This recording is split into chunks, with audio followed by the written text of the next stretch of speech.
Some of history's most unsettling discoveries lie within fragments that time failed to erase. In silent tombs, ruined sanctuaries, weathered inscriptions, and enigmatic artifacts, evidence survives of events that still resist complete explanation. Each clue opens another chapter, drawing us deeper into humanity's most perplexing past. Settle in as the evidence begins to speak. In the dim corridors of Egypt's Middle Kingdom, where limestone walls once carried the names of rulers and priests, even a king could become little more than a fragment. Seth Meribre is one of those elusive figures. His name survives in the historical record, yet the evidence surrounding his identity, reign, and place within Egypt's royal succession remains remarkably thin. Seth Meribre is generally associated with the troubled political landscape of Egypt's 14th dynasty, a period traditionally connected with the Second Intermediate Period. This was an era when royal authority was fragmented. Regional centers gained influence, and several competing dynasties may have exercised power over different parts of the country. Unlike the great rulers of earlier centuries, whose monuments and inscriptions provide abundant evidence, many kings of this period are known only through isolated references. The name Seth Meribre itself carries an intriguing combination of religious and royal significance. Seth refers to the powerful Egyptian deity associated with the desert, storms, disorder, and warfare, while Meribre invokes the god Re and expresses devotion within the traditional royal naming system. Such names were not merely personal identifiers. They were statements of kingship, theology, and legitimacy, connecting the ruler to the divine order that Egyptian kings were expected to maintain. Yet, the difficulty begins when historians attempt to place Seth Meribre securely within that framework. There is no extensive royal biography describing his achievements. No vast temple complex clearly preserves the story of his reign. No celebrated military campaign can confidently be attributed to him. Instead, his existence emerges from the scattered and incomplete evidence characteristic of Egypt's Second Intermediate Period. This raises an important historical problem. Was Seth Meribre a powerful regional ruler whose authority was greater than the surviving evidence suggests, or was his reign extremely brief, leaving little opportunity for substantial construction? Could political instability have prevented his monuments from surviving, or were they later dismantled and reused by rulers who had little reason to preserve the memory of a predecessor? Egyptologists have traditionally attempted to reconstruct this period through king lists, inscriptions, archaeological remains, and objects bearing royal names. But these sources do not always agree. The chronology of the Second Intermediate Period remains one of the more difficult problems in Egyptian history, and the fragmentary nature of the evidence makes precise conclusions challenging. There is also the possibility that Seth Meribre belonged to a royal tradition whose political boundaries were very different from those of the great centralized kingdoms associated with earlier Egyptian dynasties. During periods of fragmentation, a king did not necessarily command the entire Nile Valley. Authority could be divided between competing courts, regional governors, and rival royal houses. That context changes the way his obscurity can be understood. Perhaps the absence of monumental evidence does not indicate insignificance. Perhaps it reflects the political circumstances in which he ruled. More speculative interpretations occasionally go further, suggesting that some obscure rulers of the period may have been omitted, confused, or displaced within later chronological traditions. Such possibilities remain difficult to test. Without new inscriptions or securely dated archaeological material, separating historical reality from the gaps created by incomplete preservation is nearly impossible. And that may be what makes Seth Meribre so compelling. His name survived, but much of the person behind it did not. Somewhere between the surviving fragments of royal chronology and the centuries of political upheaval lies a reign that historians can only partially reconstruct. Who was Seth Meribre beyond the name preserved by the archaeological record? A short-lived ruler caught within a fractured kingdom, a regional king whose authority extended farther than the surviving evidence reveals, or a figure whose place in Egyptian chronology has yet to be fully understood? For now, the answer remains elusive, waiting for the discovery of another inscription, another artifact, or another fragment capable of restoring a little more of his lost historical identity. The trail of Egypt's obscure kings does not end with Merhotepre Ini. It leads onward into the same fractured political landscape, where royal authority could be real, yet leave remarkably little behind.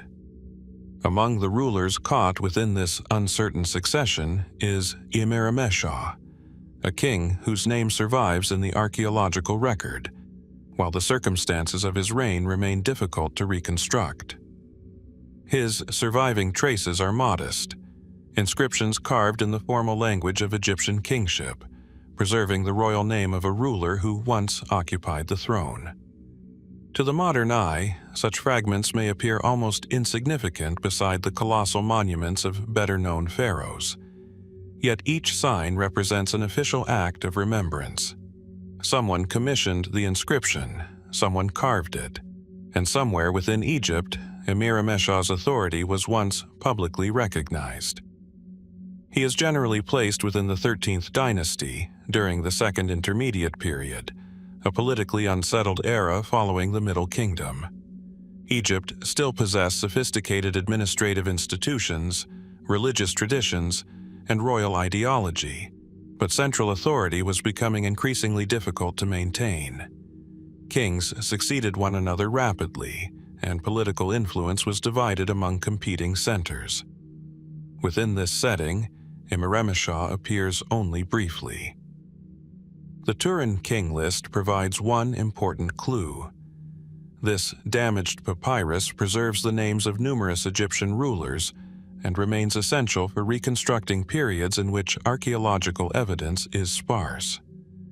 Imyremeshaw is included among the kings of the 13th dynasty, confirming that later Egyptian scribes regarded him as part of the legitimate royal succession. Yet the list is frustratingly silent about the events of his reign. There is no surviving narrative describing a decisive battle, a major building campaign, or a political crisis involving the king. His monuments are limited, and the length of his reign is generally considered to have been short. Even his personal background is uncertain. His royal name has attracted particular attention because Imyremeshaw is associated with a title meaning something close to overseer of the army.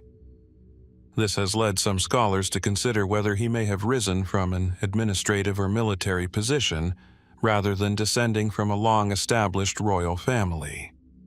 Could a military official have acquired the throne during a period when political stability was already weakening? It is a plausible interpretation, but the evidence remains insufficient to establish such a biography. Egyptian names could incorporate titles and religious concepts in complex ways, and a royal name alone cannot reconstruct a ruler's career before kingship. The real difficulty lies in the silence surrounding him. When a pharaoh disappears from the archaeological record, the simplest explanation is often preservation. Monuments decay. Buildings are dismantled. Stones are reused. Statues are moved from their original locations, while inscriptions can be damaged beyond recognition. A ruler who governed for only a short period was especially vulnerable to leaving a faint archaeological footprint. Imyremeshaw may therefore have been more active than the surviving evidence suggests. The political circumstances of his time make this possibility even more compelling. During the Second Intermediate Period, Egypt was not always governed as a single, unified state in the manner associated with earlier Middle Kingdom rulers. Different political centers could exercise authority over different territories, while rival dynasties emerged in the north and south. A king in such an environment might possess the title of pharaoh without commanding the entire Nile Valley. That distinction matters. Perhaps Imyremeshaw's reign was spent maintaining a limited sphere of authority rather than constructing monuments designed to project power across Egypt. Perhaps resources were directed toward administration, defense, or political survival. If so, the absence of monumental achievements would tell us less about the king himself than about the world in which he ruled. More speculative possibilities are sometimes raised when dealing with rulers whose records are unusually thin. Deliberate removal of royal names did occur in Egyptian history, particularly when later rulers sought to reshape dynastic memory. Yet, there is no compelling evidence that Imyremeshaw was systematically erased. The quieter explanation remains more likely: political fragmentation, a short reign, limited construction, and the relentless recycling of Egypt's material heritage. Still, the surviving name presents an intriguing contradiction. Imyremeshaw was important enough to be remembered in the royal tradition, yet almost everything that might explain why he mattered has disappeared.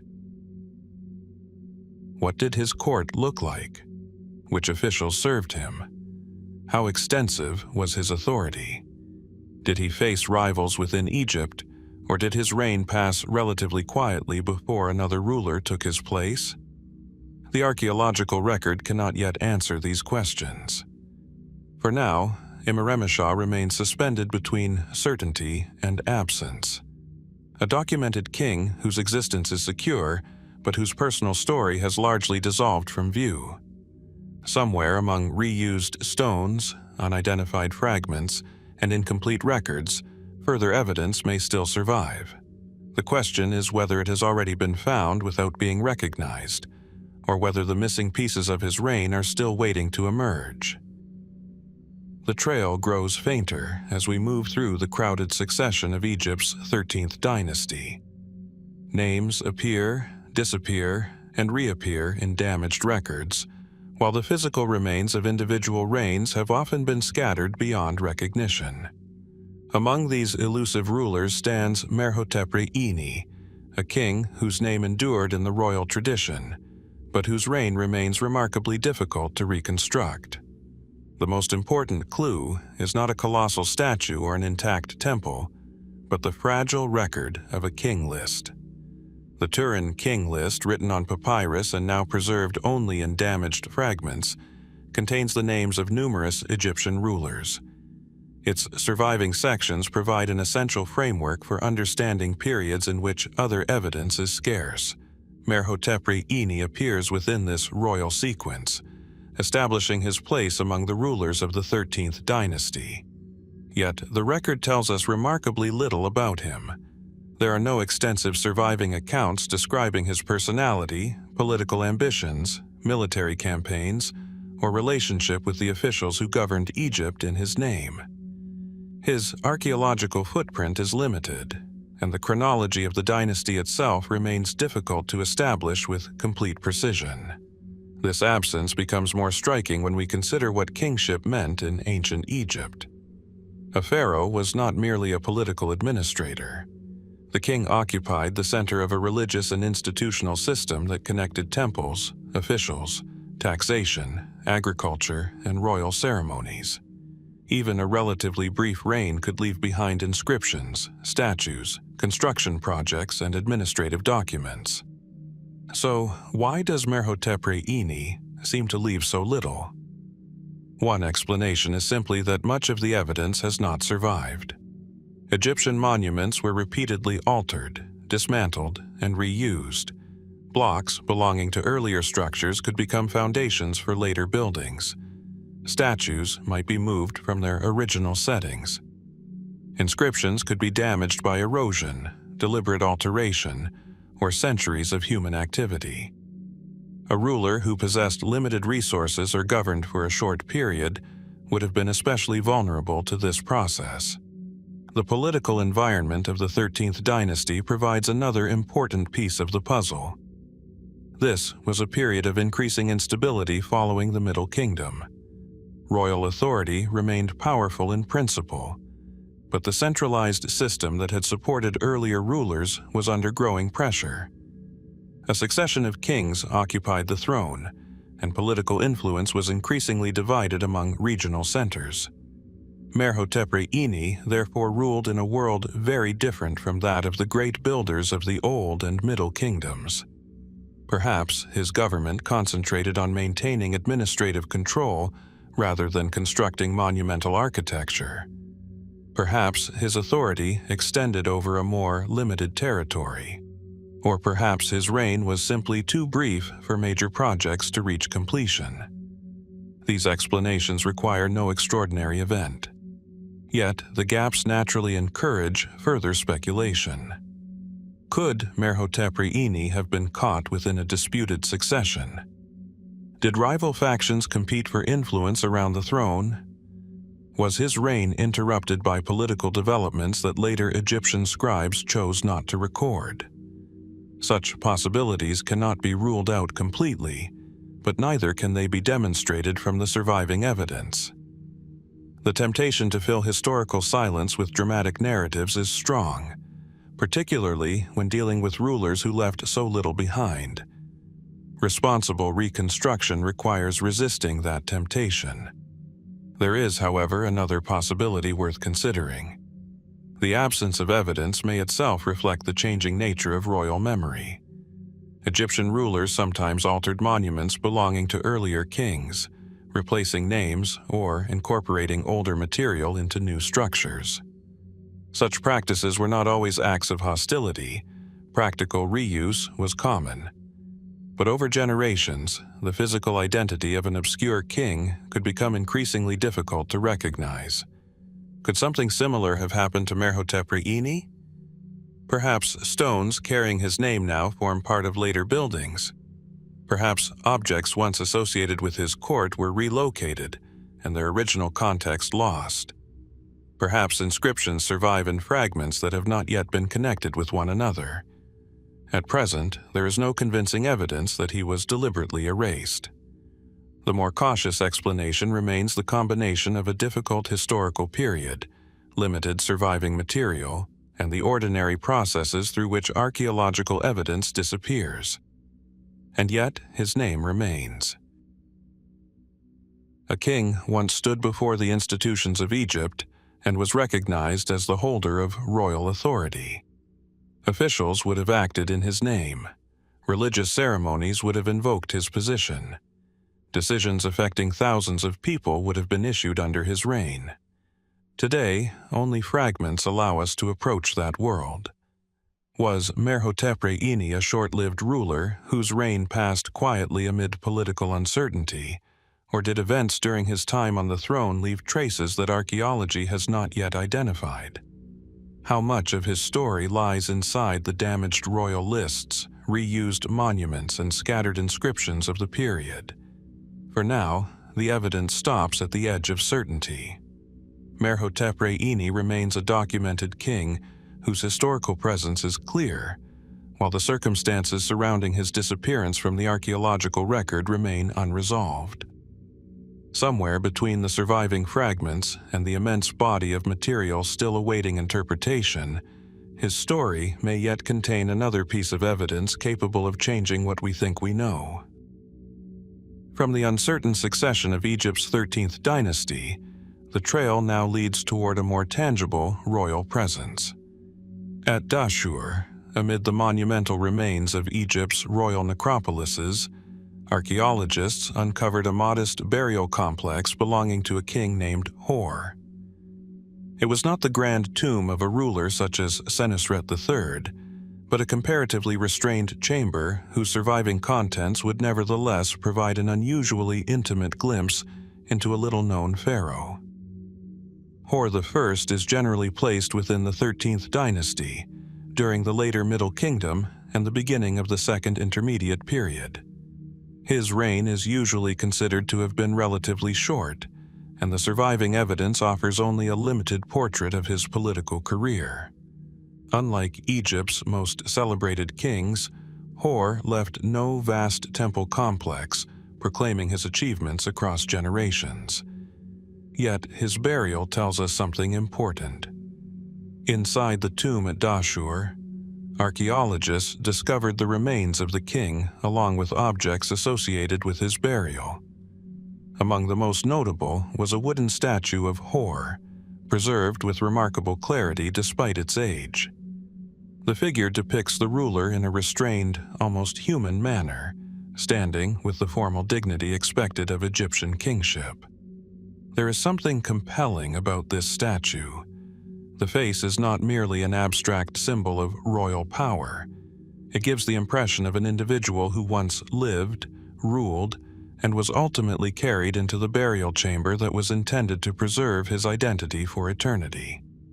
But the tomb also raises difficult questions. Hor's burial was not found completely undisturbed. Like many Egyptian royal and elite tombs, it had experienced intrusion and disturbance over the centuries. Objects were displaced, parts of the burial equipment were damaged, and the original arrangement was no longer perfectly intact when archaeologists entered the complex. Was this the result of ancient tomb robbers? Most likely, at least some of the disruption occurred during antiquity. Tomb robbery was a recurring problem in ancient Egypt, particularly during periods when political authority weakened and the protection of royal necropolises became less reliable. Yet, Hor's burial appears to have retained enough of its contents to reveal something about the circumstances surrounding his death. His mummy was found within the burial complex, providing a rare opportunity to study the physical remains of a king from this turbulent period. The survival of the body is significant because many rulers of the Second Intermediate Period are known primarily through names preserved in king lists or scattered inscriptions. Hor is different. Here, the historical record and the archaeological record meet. And yet, even with his remains in hand, the fate of the king before burial remains largely unknown. There is no surviving account describing the final days of his reign. No inscription records a dramatic battle or political crisis that can confidently be connected with his death. We do not possess a detailed Egyptian narrative explaining how he died or what circumstances surrounded the succession that followed. This silence has encouraged speculation. Could Hor have died naturally after a short reign, leaving behind a kingdom already experiencing political uncertainty? Could illness or an accident have ended his life unexpectedly? Or did political circumstances contribute to his death? There is currently no solid evidence for a violent end, and the surviving archaeological material does not justify assigning a dramatic cause of death simply because the historical record is incomplete. The more cautious explanation may be considerably simpler. Hor was a king of a politically complicated period. He ruled for a limited time, died, and was buried according to the traditions of Egyptian kingship.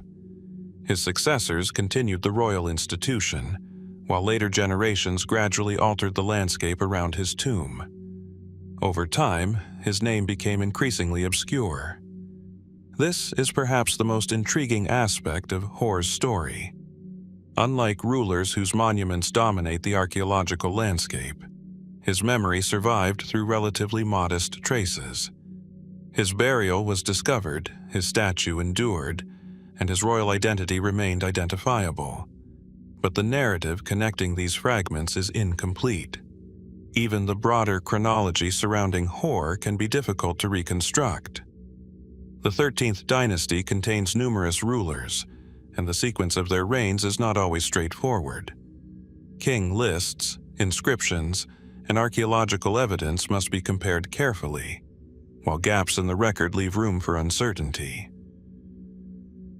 Could another inscription one day clarify the political circumstances surrounding Hor's reign? Could further study of his remains reveal information about his health, age, or final years? Or has the essential story already been lost through the centuries of disturbance that separated his burial from the modern archaeologist? For now, Hor occupies an unusual place in Egyptian history. He is neither completely lost nor fully understood. His tomb survives. His statue survives. His physical remains survive. What remains elusive is the story of the man between those discoveries, the events that shaped his brief reign, the circumstances that brought it to an end, and the reason so little of his political world endured. The evidence has preserved the king, but not the full account of his fate, and somewhere within that silence the unanswered questions remain. The trail of Egypt's obscure rulers now leads into an even thinner layer of the archaeological record. After the surviving evidence of King Hor I, we encounter a ruler whose name is extraordinarily long, yet whose historical footprint is remarkably small. Hotepibre Qemau Siharnedjheritef, a king generally associated with Egypt's 13th dynasty. His royal name survives on fragments of inscriptions and objects rather than through a monumental complex that clearly preserves the story of his reign.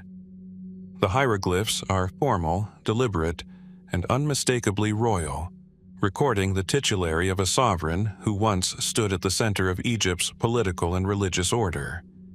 Yet, beyond these scattered traces, the historical landscape becomes increasingly quiet.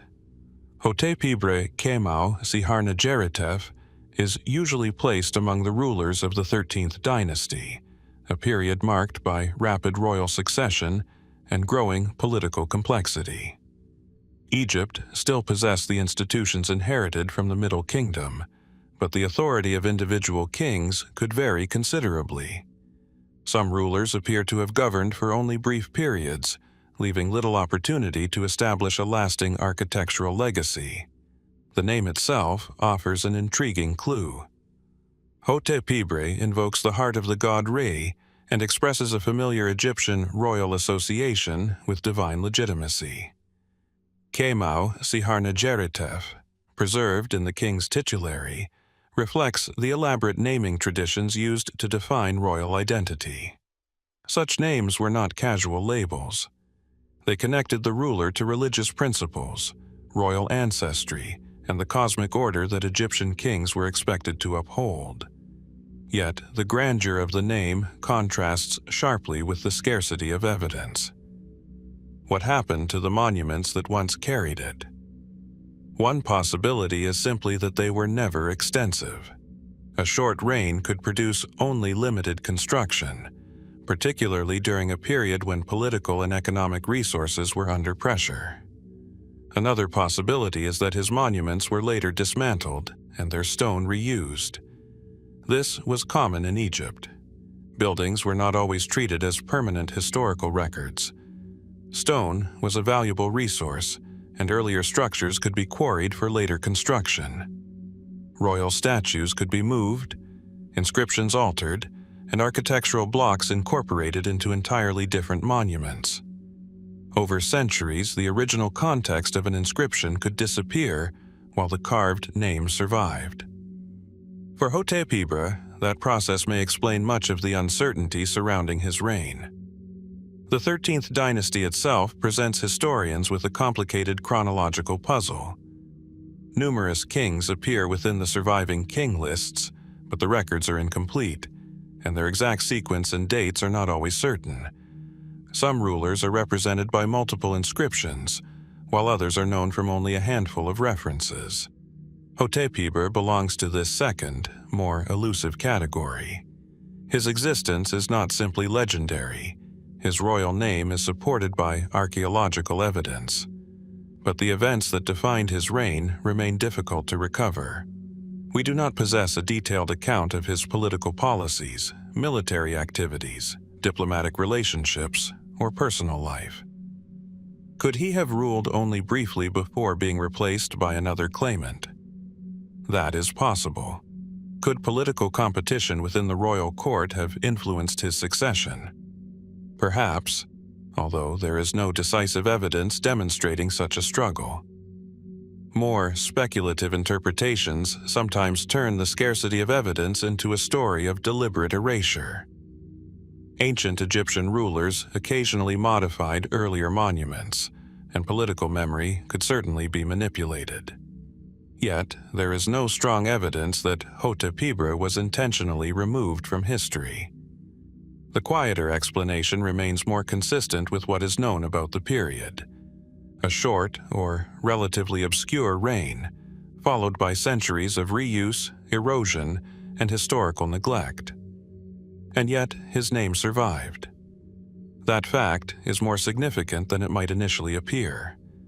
Somewhere in Egypt, officials once acted under Hotepibre's authority. Religious ceremonies invoked his kingship. Administrative decisions were issued in his name. People within his court knew his face, his titles, and the precise place he occupied within the royal hierarchy. Almost all of that world has disappeared. Only fragments remain to suggest its existence. Perhaps future excavations will uncover a monument bearing a longer inscription. Perhaps a reused architectural block will reveal where one of his buildings once stood. Perhaps an overlooked object, already held in a museum collection, will provide another connection between his name and the political circumstances of his reign. For now, however, Hotepibre remains an intriguing figure at the edge of Egyptian chronology, a king whose royal identity is preserved, while the story surrounding that identity has largely slipped away. Was his reign simply too brief to leave a substantial mark? Did political instability prevent his monuments from surviving? Or does the archaeological record still contain traces of Hotepibre waiting to be correctly identified? The evidence offers no final answer. His name has endured through thousands of years, but the world that once gave that name meaning remains only partially visible, and the silence surrounding his reign continues to leave historians searching for the missing pieces. From the sparse traces left by Hotepibre, the trail leads toward a ruler whose archaeological footprint is somewhat clearer, yet whose final years remain difficult to reconstruct. In the desert landscape of Saqqara, where royal monuments rise from the ancient necropolis, stands the remains of a pyramid complex associated with King Khendjer. Its weathered fragments provide a rare glimpse into the ambitions of a 13th dynasty ruler. Khendjer is generally placed in the early part of the Second Intermediate Period, probably during the 13th dynasty. Unlike several kings of the period who are known almost entirely from king lists, Khendjer left enough architectural evidence to establish that he undertook a substantial royal building project. His pyramid complex at South Saqqara once contained the elements expected of a royal funerary monument: a pyramid, enclosure, temples, and associated structures designed to sustain the king's cult after death. Much of it has disappeared, leaving only fragments of the original arrangement. Yet those fragments tell us something important. Khendjer intended to be remembered. The pyramid itself was constructed of mud brick and originally covered with limestone. Archaeologists have recovered portions of its substructure and fragments of the surrounding complex, allowing the general plan to be reconstructed. Nearby, evidence of other royal monuments reveals the broader landscape in which Khendjer sought to establish his place among Egypt's rulers. And yet, the monument also reveals the vulnerability of royal memory. A pyramid built to preserve the king's identity for eternity eventually became a ruin. Its outer casing disappeared, its chambers were exposed or disturbed. Later, activity transformed the surrounding landscape, while centuries of erosion reduced the structure to a fraction of its original form. What happened to Khendjer himself is even harder to determine. Historical records suggest that he ruled for several years, although the exact chronology remains debated. His name appears in the Turin King list, while other inscriptions and archaeological remains confirm his existence and royal status. But the surviving evidence provides little information about the circumstances surrounding the end of his reign.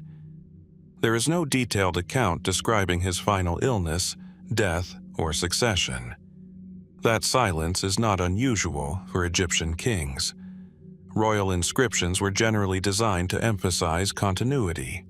divine legitimacy, victories, and offerings rather than private details surrounding a ruler's death. If a king died naturally after a relatively uneventful reign, the event might leave almost no narrative trace. Khendjer may simply have reached the end of his reign without a dramatic episode being recorded. But the political context makes the question more complicated. The 13th dynasty was characterized by rapid changes on the throne. A succession of rulers appeared over a relatively limited period, and the political balance of Egypt was becoming increasingly fragile. Although the central institutions of the kingdom continued to function, authority was no longer as stable as it had been under the great rulers of the Middle Kingdom. Could Khendjer's death have occurred during a contested transition of power? There is no conclusive evidence for such a scenario. It remains one possibility among several, rather than an established historical fact. His successor eventually took the throne, and the royal administration continued, but the precise circumstances remain outside the surviving record. More speculative theories have sometimes interpreted the incomplete state of Khendjer's pyramid as evidence that his reign ended suddenly, or that political disruption interrupted the construction program. Yet, unfinished or damaged monuments do not necessarily indicate a violent event.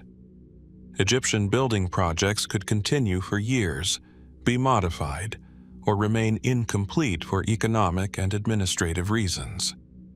The pyramid therefore offers clues, but not a complete biography.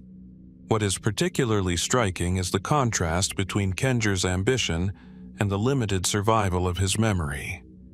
His complex was designed according to the established traditions of Egyptian kingship, carefully integrating architecture, ritual, and royal symbolism.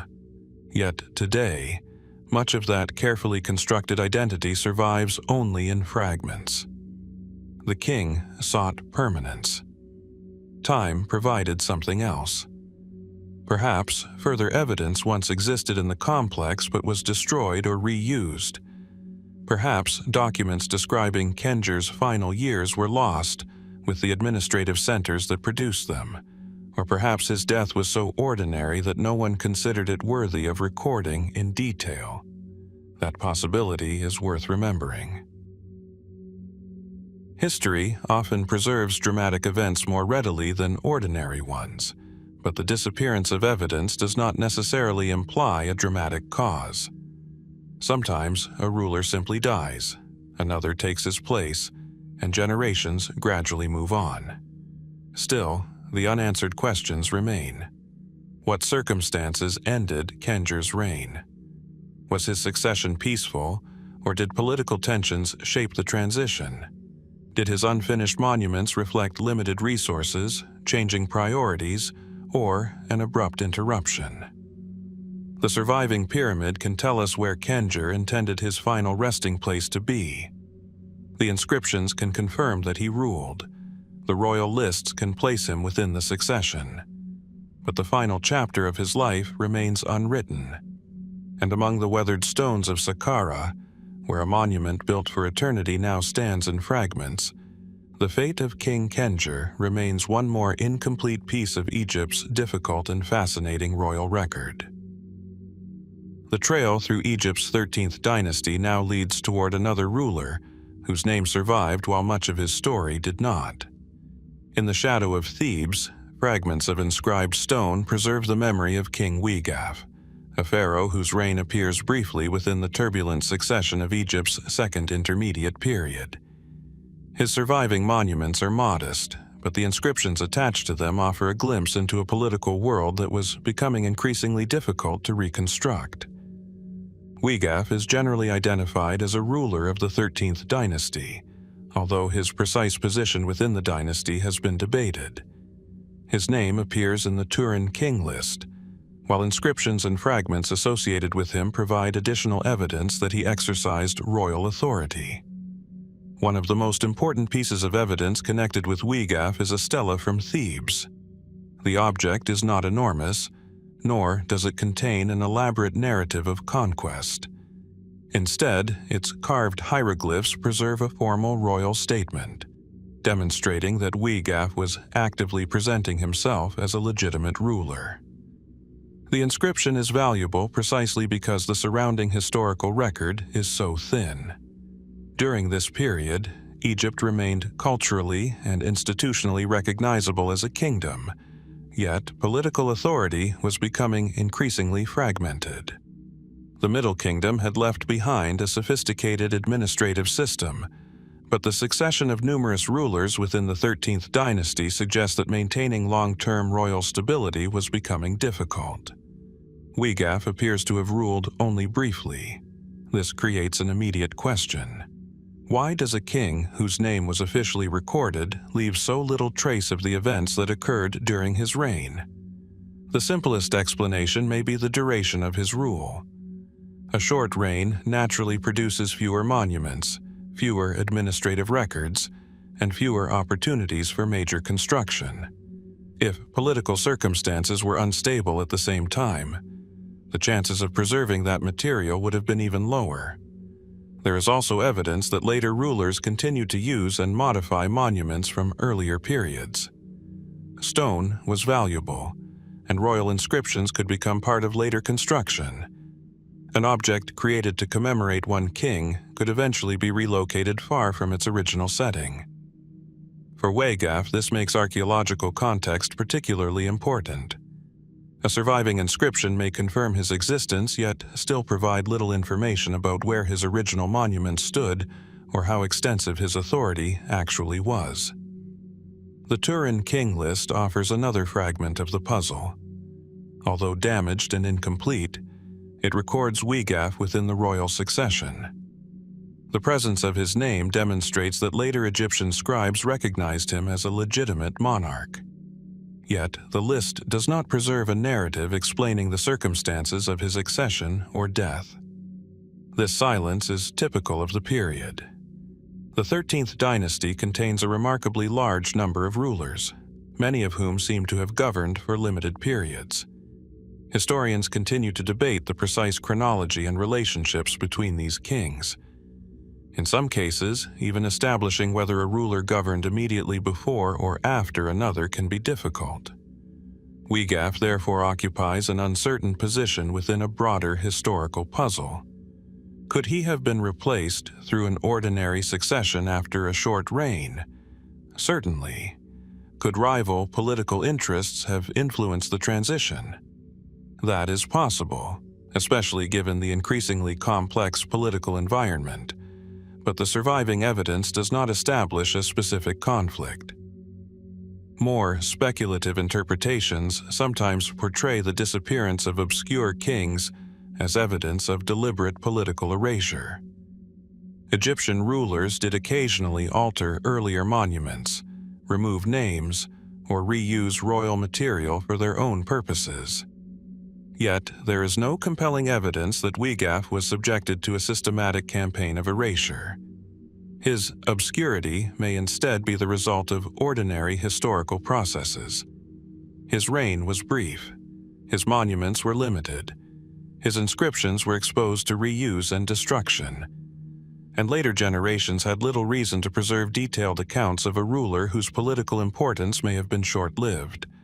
Still, the surviving evidence leaves room for uncertainty. Wegaf was not merely a name invented by later historians. His inscriptions were created during his lifetime, under the authority of his own court. Somewhere in Thebes, officials once read his titles and carried out decisions in his name. Religious ceremonies would have acknowledged his position as king, while administrators managed the resources of the kingdom under his authority. Today, almost none of that world remains visible. What happened at the end of his reign? Did Wegaf die naturally after a brief period on the throne? Or did a political transition remove him from power? Was his authority limited to a particular region, or did he exercise wider control than the surviving monuments suggest? The evidence does not allow certainty. Perhaps another inscription will eventually place him more securely within the chronology of the 13th dynasty. Perhaps a reused block or overlooked artifact will reveal more about the institutions that supported his rule. Until then, Wegaf remains another faint presence within Egypt's complicated royal succession, a king whose name survived the centuries, while the events that shaped his reign have largely disappeared. And perhaps that is the most enduring question. How much of a ruler's life can truly be recovered when the monuments created to preserve his memory have themselves become fragments of the past? From the brief appearance of King Wegaf, the trail now leads to a ruler whose reign was considerably longer, yet whose personal story remains surprisingly elusive. In the museums and archaeological collections of Egypt, fragments bearing royal names preserve traces of Merneferre, a pharaoh who ruled during the later 13th dynasty and whose reign provides a fascinating contrast to the short-lived kings who surrounded him. The evidence connected with Merneferre is scattered across Egypt. Inscriptions, administrative objects, and royal references preserve his name and titles, while the Turin king list places him within the succession of the 13th dynasty. These fragments establish an important fact. Unlike some rulers known from only a single reference, Merneferre was not merely a fleeting name. His reign appears to have lasted considerably longer than those of many neighboring kings. And yet, the longer reign does not automatically provide a clearer biography. Merneferre is generally regarded as one of the longest reigning kings of the 13th dynasty. Estimates vary because Egyptian chronology for this period remains uncertain, but his position in the royal sequence suggests that he ruled for an unusually extended period compared with many other rulers of the dynasty. That fact raises an intriguing contrast. If a king remained on the throne for many years, why does so much of his personal history remain obscure? One explanation lies in the nature of the surviving evidence. Egyptian records were not designed to provide modern historical biographies. Royal inscriptions emphasized religious legitimacy, offerings, construction, and the king's relationship with the gods. Administrative documents recorded practical matters, but most were written on materials that rarely survive in complete condition. Much of the ordinary record of government may simply have disappeared. The political environment was also changing. The 13th dynasty inherited the administrative traditions of the Middle Kingdom, but by the later Second Intermediate period, Egypt was increasingly divided between competing centers of authority. The northern part of the country was experiencing the growing influence of rulers associated with the 14th and 15th dynasties, while Thebes remained an important center in the south. Merneferre therefore ruled during a period when the traditional image of a unified Egyptian monarchy was becoming increasingly complicated. His royal name itself reflects the established religious ideology of Egyptian kingship. Merneferre expresses a connection with the divine order represented by Re, while A forms part of his royal identity. Such names were intended to place the ruler within a sacred framework that extended far beyond his individual lifetime. But where was his royal center? This question is more difficult than it might appear. The rulers of the 13th dynasty were associated with several important administrative centers, and the political geography of the period was not necessarily identical to that of earlier unified kingdoms. Archaeological evidence suggests that the kings continued to maintain authority over significant parts of Egypt, but the exact boundaries of their control remain difficult to define. Merneferre's long reign may therefore tell us something important about the resilience of Egyptian institutions. Despite political fragmentation, the machinery of government continued to function. Officials collected resources, temples operated, agricultural production continued, and royal authority remained an essential part of the political system. Yet his final years remain obscure. There is no surviving narrative describing the circumstances of his death. We do not possess a detailed account of his final illness, a political crisis, or a dramatic event that brought his reign to an end. The succession that followed him is itself part of the broader chronological difficulties surrounding the 13th dynasty. Could his death have been entirely ordinary? That possibility should not be overlooked. A long reign could simply have ended with the natural death of an aging monarch, followed by a conventional transfer of power. The lack of dramatic evidence does not require a dramatic explanation. Still, the gaps have encouraged more speculative interpretations. Some have suggested that political instability or rival royal factions may have influenced the succession. Others have considered whether the weakening authority of the northern court affected the later years of his rule. Such possibilities fit the broader political circumstances of the period, but there is insufficient evidence to transform them into established events. The archaeological record remains cautious. Merneferre is important precisely because his reign demonstrates that the 13th dynasty was not simply a succession of powerless rulers. Some kings could maintain authority for substantial periods, even as Egypt's political structure became more fragmented. And yet, after such a long reign, the man himself remains remarkably distant. What did Merneferre experience during those years on the throne? Did he witness the gradual transformation of Egypt's political landscape? Did his administration attempt to preserve centralized authority as competing powers gained strength? And what circumstances finally brought his long reign to an end? The surviving evidence can place him within the royal succession, but it cannot yet restore the final chapters of his life. Perhaps future discoveries will reveal more administrative records, additional inscriptions, or royal material that has been separated from its original context for centuries. Until then, Merneferre remains an intriguing contradiction. A king who appears to have ruled for a remarkably long time, yet whose personal history is still defined largely by fragments, gaps, and unanswered questions. His reign endured for years. His memory endured for millennia. But the story connecting those two facts remains incomplete. The trail now moves from a relatively well-attested reign to one of the faintest royal footprints in the 13th dynasty. In the damaged columns of the Turin king list, among names interrupted by missing sections and centuries of wear, appears Semenkare Nebnuni. His name is brief, his reign appears to have been short, and the surviving evidence offers only a narrow window into the life of a ruler who once occupied Egypt's throne. Semenkare Nebnuni is generally placed within the 13th dynasty, during the Second Intermediate Period. His royal name is preserved in the Turin king list, where he appears among a succession of rulers whose chronology remains difficult to reconstruct. A small number of additional references have been discussed in connection with him, but compared with the abundant evidence surrounding Egypt's major pharaohs, his archaeological footprint is remarkably limited. The first clue is therefore the name itself. Semenkare follows the traditional structure of Egyptian royal titulary, linking the king with the divine principles that supported Egyptian kingship.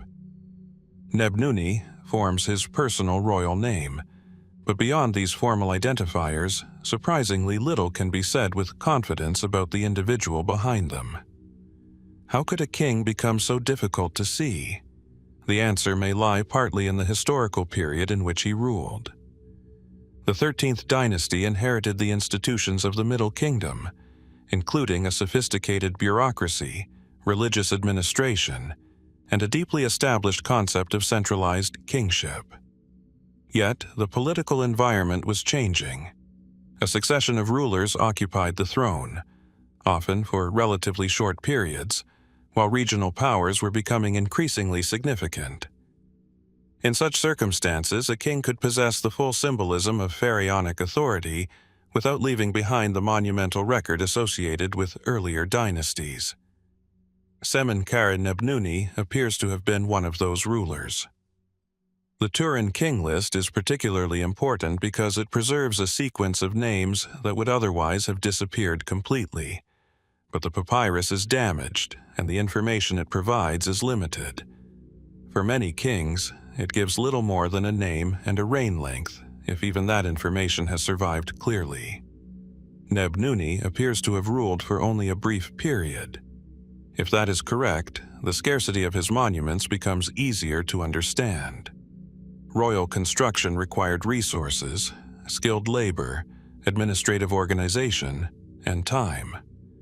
A ruler who remained on the throne for only a short period might have had little opportunity to complete major projects. But what happened when his reign ended? The surviving record does not provide a detailed answer.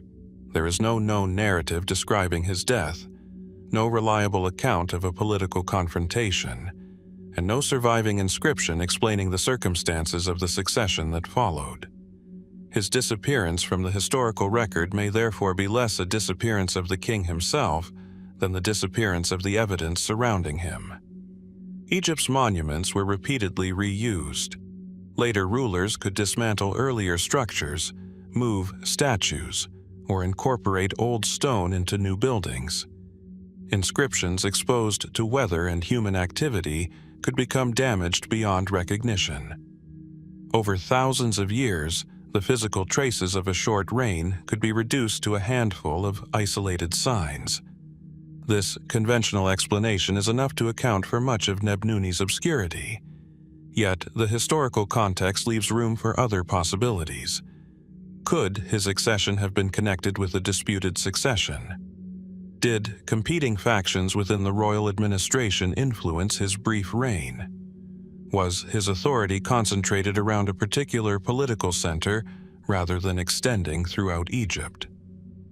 Such scenarios are conceivable within the fragmented political environment of the Second Intermediate Period, but the surviving evidence does not establish them. More speculative interpretations sometimes treat the absence of monuments as evidence that a ruler was deliberately removed from official memory. Ancient Egyptian history contains genuine examples of royal names being altered or excluded from later monuments. However, there is no compelling evidence that Nebnuni experienced a systematic campaign of erasure. The simpler explanation remains the stronger one: a short reign, limited resources, political instability, and the gradual destruction of archaeological evidence. Still, his appearance in the royal record is significant. Someone once stood before Egypt's officials as king. His name would have been pronounced in court ceremonies. Priests would have recognized his position. Administrative orders would have been issued under his authority. Even if his reign was brief, it belonged to a functioning political system that affected countless lives. Today, almost all of that world has disappeared. Only the royal name remains to tell us that Nebnuni was there. Did his reign end through ordinary succession, illness, or circumstances that were never recorded? Was he simply one of many short-lived monarchs during a difficult political age? Or might further evidence reveal a more complicated story? For now, Semenkare Nebnuni remains suspended between documentation and silence. His name survived where almost everything else failed to endure, leaving historians with a single enduring problem: how much of a king's story can be reconstructed from the smallest surviving fragment? From the almost invisible traces of Semenkare Nebnuni, the trail now leads toward a ruler whose name is considerably better attested, yet whose final chapter remains difficult to reconstruct. Sobekhotep I stands near the beginning of the 13th dynasty, a period when Egypt still carried the institutional legacy of the Middle Kingdom, while entering a more uncertain phase of royal succession. The evidence begins with the king's monuments.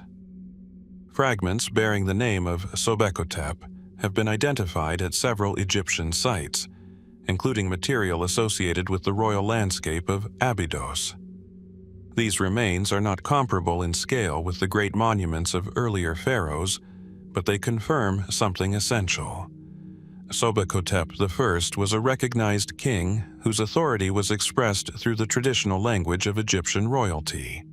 His throne name, Sobekhotep, invokes the powerful crocodile deity Sobek, a god associated with fertility, the Nile, royal strength, and protection. The name reflects a long-standing Egyptian tradition in which kings connected themselves to particular deities and presented their rule as part of the divine order. Yet, the surviving monuments provide little information about the circumstances surrounding the end of his reign. Sobekhotep I is generally placed among the early rulers of the 13th dynasty, although the exact sequence of some kings remains debated. This uncertainty is partly caused by incomplete king lists and partly by the limited archaeological material available for the period. The Turin king list is particularly important. Its damaged papyrus preserves names and reigns belonging to Egypt's royal succession, allowing historians to reconstruct portions of the 13th dynasty. But sections are missing, and some readings remain uncertain. The result is a chronology that can be sketched with reasonable confidence in places, yet remains incomplete in others. Sobekhotep I appears within this complicated succession. What happened when his reign ended? The surviving record does not provide a clear answer. There is no detailed account describing his final illness, a military defeat, a palace struggle, or another event that can confidently be identified as the cause of his death.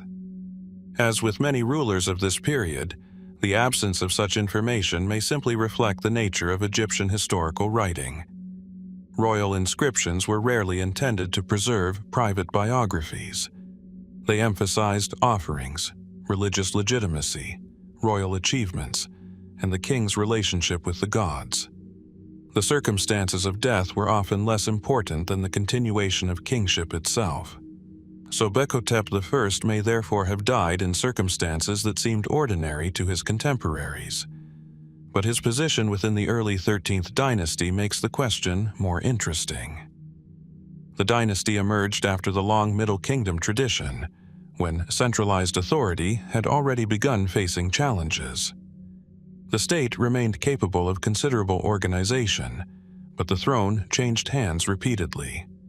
Some rulers may have governed for only brief periods, while others appear to have maintained authority for longer. Was Sobekhotep I part of a peaceful succession? Perhaps. Could rival factions have influenced the transfer of power? It is possible, but the surviving evidence does not demonstrate such a conflict. This distinction matters because periods of incomplete documentation can easily invite narratives that go beyond what archaeology can establish. A missing account does not automatically imply assassination, civil war, or political conspiracy. There are more practical explanations. Monuments were dismantled. Stone was reused. Statues were relocated. Inscriptions weathered away. Administrative records written on organic materials were particularly vulnerable to decay. A ruler whose reign occurred more than 3,000 years ago could lose almost all evidence of his political life without any extraordinary event taking place. Even the royal burial of Sobekhotep I remains difficult to identify with certainty, adding another layer to the problem. Without a securely established tomb containing his complete funerary equipment and contextual evidence, the final stage of his royal story remains frustratingly incomplete. More speculative theories sometimes suggest that the uncertainty surrounding his burial or succession reflects political instability. Such ideas fit the broader circumstances of the period, but they remain hypotheses rather than established conclusions. The evidence gives us a king, but not the final scene of his life. Somewhere in Egypt, officials once served under Sobekhotep I. Priests performed rituals in his name. Royal administrators maintained the machinery of government, while craftsmen produced objects that carried his identity into the future. Most of those traces have disappeared. What remains are fragments, inscriptions, royal references, damaged records, and archaeological pieces that allow his existence to be reconstructed but not fully understood. Perhaps future discoveries will identify his burial place or reveal inscriptions describing the transition that followed his reign. Perhaps another fragment will clarify his position within the early 13th dynasty. Until then, the end of Sobekhotep I remains uncertain. His name endured through the damaged record of Egyptian kingship, but the circumstances that brought his reign to a close have not survived with equal clarity. Was his final chapter entirely ordinary, or does the silence surrounding it conceal an event that later generations simply failed to preserve? The evidence remains incomplete, and somewhere within those missing pieces, the last days of Sobekhotep I may still be waiting to be understood. The trail now leads to one of the faintest names in Egypt's 13th dynasty. In the damaged remains of the Turin king list, where ancient ink has survived only in fragments, the name Iufni appears briefly among a succession of rulers whose histories have largely dissolved. There is no great temple complex announcing his achievements, no surviving biography describing his character, and no substantial record explaining how his short reign unfolded. Yet his name is enough to establish that, for a moment, Iufni belonged to Egypt's royal world. Iufni is generally placed within the 13th dynasty, during the Second Intermediate Period, when Egypt was experiencing a complicated succession of kings and increasing political fragmentation. The Turin king list is the principal source for his existence, and it records an exceptionally brief reign, generally understood to have lasted only a few days. That detail immediately changes the scale of the mystery. A reign lasting only days would have offered almost no opportunity for monumental construction, major administrative reforms, military campaigns, or the creation of a substantial archaeological legacy. Iufni may have ascended the throne, assumed the formal titles of kingship, and then disappeared from the royal sequence almost as quickly as he appeared. But how did such a succession occur? The political background provides several possibilities. The 13th dynasty was not necessarily governed by a single stable line of succession in the way later popular images of pharaonic Egypt sometimes suggest. Kings could follow one another rapidly, and the mechanisms through which individuals gained access to the throne are not always documented. Palace officials, military leaders, administrators, and members of royal families may all have played roles in the changing political landscape. Iufni's extremely short reign may therefore reflect an unsettled succession rather than a conventional period of government. Perhaps he was a legitimate royal claimant who died unexpectedly soon after accession. Perhaps his authority was challenged by another faction. Or perhaps the length recorded in the surviving king list reflects a brief transitional episode within a larger political process. The evidence cannot distinguish confidently between these possibilities. There is also an important limitation in the Turin king list itself. The papyrus was damaged long before modern historians studied it, and sections of its original text are missing. Although the surviving information about Iufni is valuable, it provides almost no narrative context. His name survives. His reign survives. Almost nothing else does. This is where the archaeological silence becomes significant. A king who ruled for only a few days would probably leave few physical traces. Egyptian monumental projects required planning, labor, materials, and time. Even if Iufni initiated a construction project, it may never have progressed far enough to leave recognizable remains. His funerary arrangements are equally uncertain. There is no securely identified burial complex that allows archaeologists to reconstruct the final stage of his reign. Without such evidence, even the basic circumstances surrounding his death remain inaccessible. A natural death is one possibility. An illness, an accident, or another unexpected event could theoretically have ended his brief tenure. Political removal is another possibility, particularly within a period marked by rapid royal succession. But there is no evidence strong enough to establish assassination, deposition, or violent conflict. More speculative interpretations sometimes treat exceptionally short reigns as evidence of palace intrigue or dynastic struggle. Such scenarios are not impossible, but they remain reconstructions built around silence rather than direct testimony. The more conservative explanation may be simpler. Iufni may have been a short-lived king whose reign became almost invisible because history gave him virtually no time to leave a mark. And yet the fact that later Egyptian scribes preserved his name is remarkable.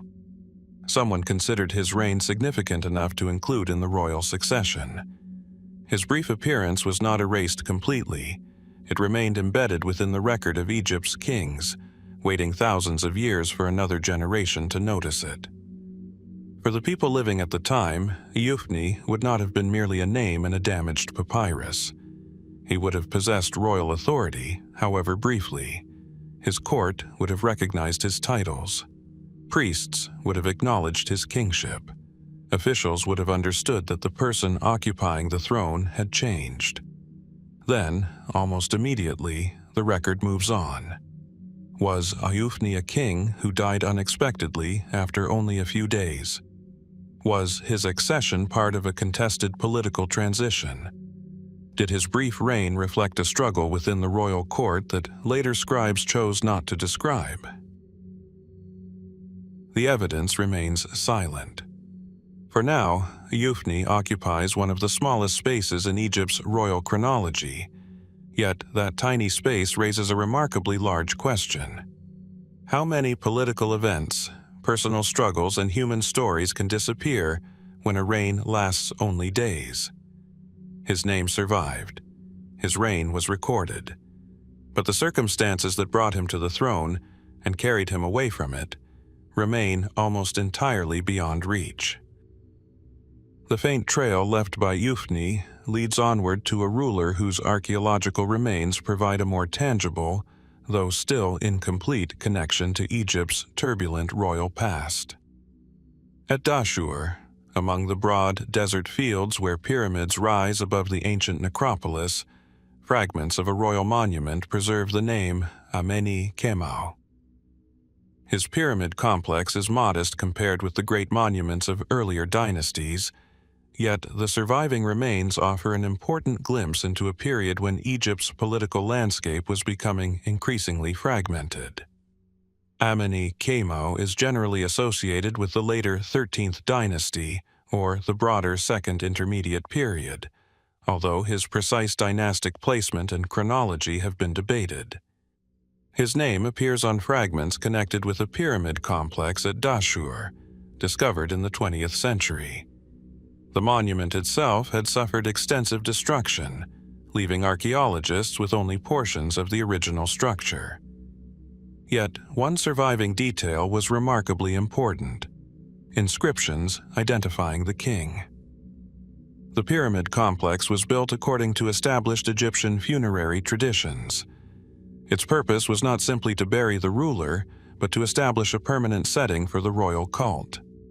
Within this architectural system, the king's identity was connected to religious rituals intended to continue after death. But the monument also reveals something about the limits of that ambition. Today, only fragments remain.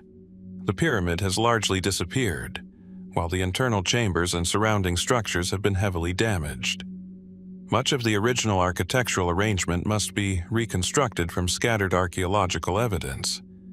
Why did a monument intended to preserve a king's memory survive so poorly? The answer may have little to do with Ameny Qemau himself. Egyptian monuments were repeatedly quarried for building materials. Limestone blocks could be removed and reused elsewhere, while exposed structures suffered from erosion and later activity. A relatively modest royal complex could disappear gradually without requiring any extraordinary event. Ameny Qemau's reign itself is difficult to reconstruct. The surviving evidence suggests that he was a legitimate Egyptian king, but very little is known about the political events of his time on the throne. There is no surviving narrative describing major military campaigns, diplomatic initiatives, or internal conflicts. Even the exact length of his reign remains uncertain. His pyramid, however, raises an interesting question about royal ambition. Why construct a royal monument during a period of political uncertainty? The answer may lie in the persistence of Egyptian institutions. Even when political authority was becoming fragmented, the ideology of kingship remained powerful. A ruler still needed to present himself as the legitimate guardian of divine order. A pyramid complex was therefore more than a tomb. It was a declaration that the king belonged within the ancient tradition of Egyptian sovereignty. Perhaps Ameny Qemau's monument represents an attempt to preserve that continuity. Yet the king's final years remain obscure. Did he die naturally after a short reign? Did political circumstances influence his succession?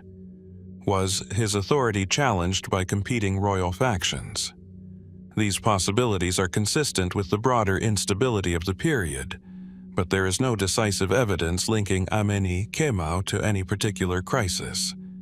The temptation to interpret every gap as evidence of conflict must therefore be resisted. Ancient Egypt's archaeological record is incomplete by its very nature. Many documents were written on materials that rarely survived. Buildings were altered or dismantled. Royal names were sometimes damaged or reused. Entire settlements disappeared beneath later layers of occupation. In this environment, the absence of evidence surrounding Ameny Qemau does not necessarily indicate an extraordinary event. More speculative interpretations have nevertheless focused on the abrupt disappearance of his royal monument from the historical landscape. Could later rulers have deliberately dismantled parts of his complex? Was his memory politically inconvenient to those who followed him? There is no strong evidence for systematic erasure. The more plausible explanation is that centuries of reuse and deterioration gradually separated the surviving fragments from their original context.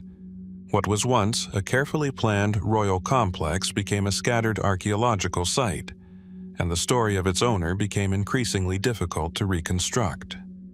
Yet, the surviving pyramid fragments still carry an important message. Ameny Qemau existed. He ruled. He commissioned a monument intended to secure his presence in the afterlife. Officials worked in his name, craftsmen carved his royal identity into stone, and religious ceremonies would have been performed to sustain his memory. Then, the historical record becomes quiet. Even his burial remains uncertain, leaving the final stage of his royal story unresolved. We know where his monument once stood, but not with complete certainty where his body ultimately rested or what circumstances surrounded his death. Could future excavations reveal another chamber, an inscription, or a fragment of funerary equipment capable of clarifying his fate? Could material already discovered be re-examined and placed within a more precise historical context? For now, Ameny Qemau remains a king preserved through architecture, yet only partially preserved through history. His pyramid was built to defeat the passage of time, but time transformed it into fragments. And within those fragments lies an unfinished story, not simply how Ameny Qemau ruled, but what became of the man whose name was intended to endure for eternity. The fragments of Ameny Qemau lead deeper into a period when Egyptian kingship remained powerful in symbolism, yet increasingly difficult to trace through surviving evidence.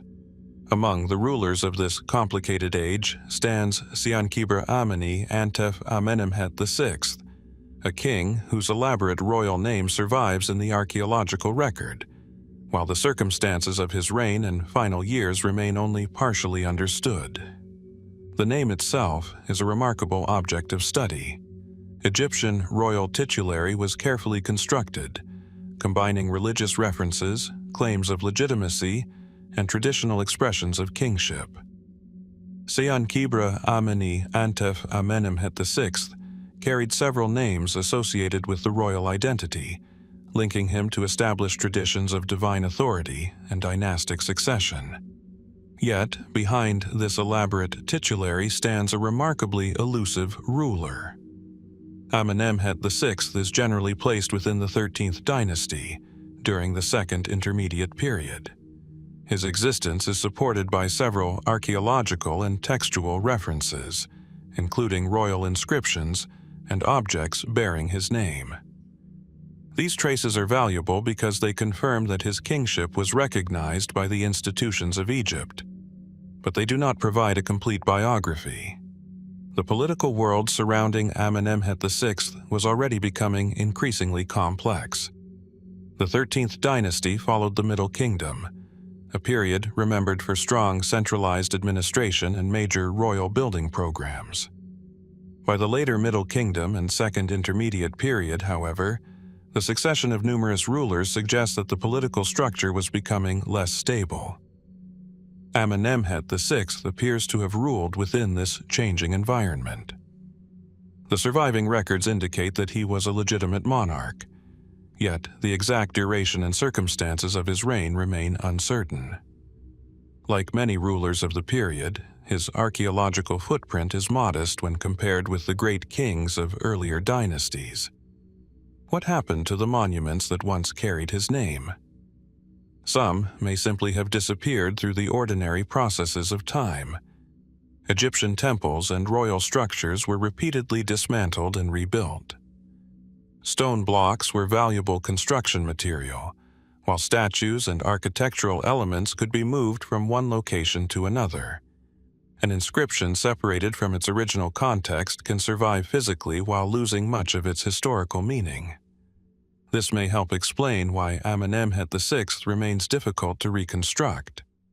His name survived because royal records and inscriptions preserved it, but the wider administrative world surrounding his reign has largely disappeared. There is also the problem of chronology. The 13th dynasty contains a large number of rulers, and the sequence of their reigns is not always perfectly clear. King lists provide important evidence, but damaged papyri, variant names, and incomplete archaeological contexts make precise reconstruction difficult. Amenemhet VI therefore occupies a place in a larger historical puzzle. Was his reign peaceful? There is no evidence allowing a confident answer. Nor is there a reliable account describing a major military campaign, internal rebellion, or diplomatic crisis connected directly with him. Could he have died naturally after a relatively short reign? Certainly. Could political competition have influenced the succession that followed? That remains possible, particularly given the circumstances of the period, but it cannot currently be demonstrated. More speculative theories sometimes interpret the lack of evidence surrounding a king as evidence of deliberate removal from historical memory. Ancient Egyptian rulers did sometimes alter or reuse monuments belonging to earlier kings, and royal memory could be reshaped for political reasons. Yet, there is no compelling evidence that Amenemhet VI was systematically erased. The simpler explanation may again be the most useful. Limited reign, limited construction, later reuse of monuments, and the gradual destruction of the archaeological record. Yet, the mystery deepens when we consider how much was once happening around the royal court. Even an obscure pharaoh required an administration. Officials recorded resources, supervised agricultural production, managed temples, and communicated royal decisions. Priests performed rituals connected with the king's divine role. Craftsmen produced objects bearing his name. For a period of time, Amenemhet VI was at the center of this system. Then his historical presence becomes faint. His burial place has not provided the kind of complete evidence that would allow us to reconstruct the final chapter of his life with confidence. Without a secure funerary context, questions about his death, burial arrangements, and the treatment of his royal memory remain open. Seankhibre Ameny, Antef Amenemhet VI, was once more than an elaborate sequence of hieroglyphs. He was a living ruler whose name carried political authority and religious significance. Yet today, that elaborate identity survives without the complete story behind it. Did he die quietly after a brief reign, or did political developments shape the final years of his rule? Did his monuments disappear through ordinary reuse, or does the archaeological record conceal evidence that has yet to be recognized? For now, the answer remains uncertain. His name has survived with remarkable precision, but the world that surrounded it has largely fallen silent, leaving another incomplete royal story waiting within the fragments of Egypt's past. The trail now leads to a ruler whose reign lasted considerably longer than those of several kings encountered before him, yet whose monuments remain surprisingly elusive. In the damaged royal records of Egypt's Second Intermediate Period, the name Wahibre Ibiau appears as another fragment of the 13th dynasty, a king whose existence is documented, whose reign can be placed within the succession, yet whose personal story has largely disappeared. Wahibre Ibiau is generally dated to the later 13th dynasty, probably during the period when Egypt's political structure was becoming increasingly fragmented. The Turin king list preserves his name and provides an important indication of his position within the royal sequence. Unlike some rulers who may have occupied the throne for only a matter of days, Wahibre Ibiau appears to have ruled for several years, giving him considerably more time to establish an administrative and religious presence. Yet, surprisingly little of that presence survives. His royal name follows the traditional language of Egyptian kingship. Wahibre expresses a connection with the divine manifestation of Re, while Ibiau forms part of the ruler's royal identity. These names were not merely personal labels. They communicated legitimacy, religious affiliation, and the king's place within the sacred structure of Egyptian society. But the physical evidence remains sparse. No vast pyramid complex clearly dominates the archaeological landscape in his name. No surviving royal inscription provides a detailed account of his political achievements. The absence is especially striking when compared with the enormous monumental record left by earlier rulers. What happened to the material culture of his reign? The most practical explanation is the passage of time. Royal buildings were constantly modified. Limestone blocks were removed from older structures and reused in later projects. Statues could be relocated, inscriptions altered, and temples reconstructed. Even monuments that once stood intact could gradually disappear beneath later construction or through erosion. A ruler from the 13th dynasty was therefore vulnerable to a very different historical process from that experienced by the great builders of the Old Kingdom. His memory did not necessarily disappear because someone intended it to. It may simply have been overwhelmed by later generations. Wahibre Ibiau's reign is also important because of its position within a changing political environment. The 13th dynasty retained many institutions inherited from the Middle Kingdom, but Egypt was no longer necessarily governed with the same degree of centralized stability. Regional authorities were becoming increasingly important, while competing royal houses were emerging elsewhere in the country. Within this environment, a king could maintain formal authority while facing a more complicated political reality. Did Wahibre Ibiau control most of Egypt? The evidence is insufficient to establish the precise extent of his authority. His position within the royal tradition demonstrates that he was recognized as a legitimate ruler, but it does not automatically reveal the boundaries of his effective power. Perhaps his administration remained relatively stable. Perhaps he was forced to negotiate with increasingly independent regional officials. Or perhaps the political situation changed only gradually during his reign. These possibilities remain difficult to distinguish. The absence of a detailed historical narrative is another problem. Egyptian royal inscriptions generally celebrated religious devotion and royal legitimacy rather than recording every political development. If Wahibre Ibiau experienced a serious internal crisis, there is no guarantee that the event would have been preserved in a form recognizable today.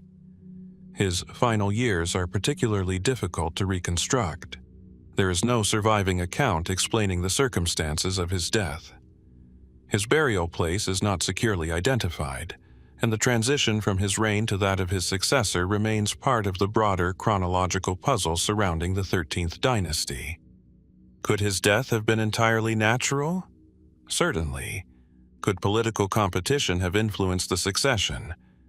It is possible, but there is no decisive evidence for such a scenario. More speculative interpretations sometimes suggest that obscure royal figures may have suffered deliberate removal from monuments or later historical traditions. Egyptian history contains genuine examples of political manipulation of royal memory. Yet, there is no strong evidence that Wahibre Ibiau was subjected to systematic erasure. The more cautious explanation is again compelling. The archaeological record of his reign was simply not preserved in sufficient quantity, and yet the royal list remembered him. That small fact carries enormous historical significance.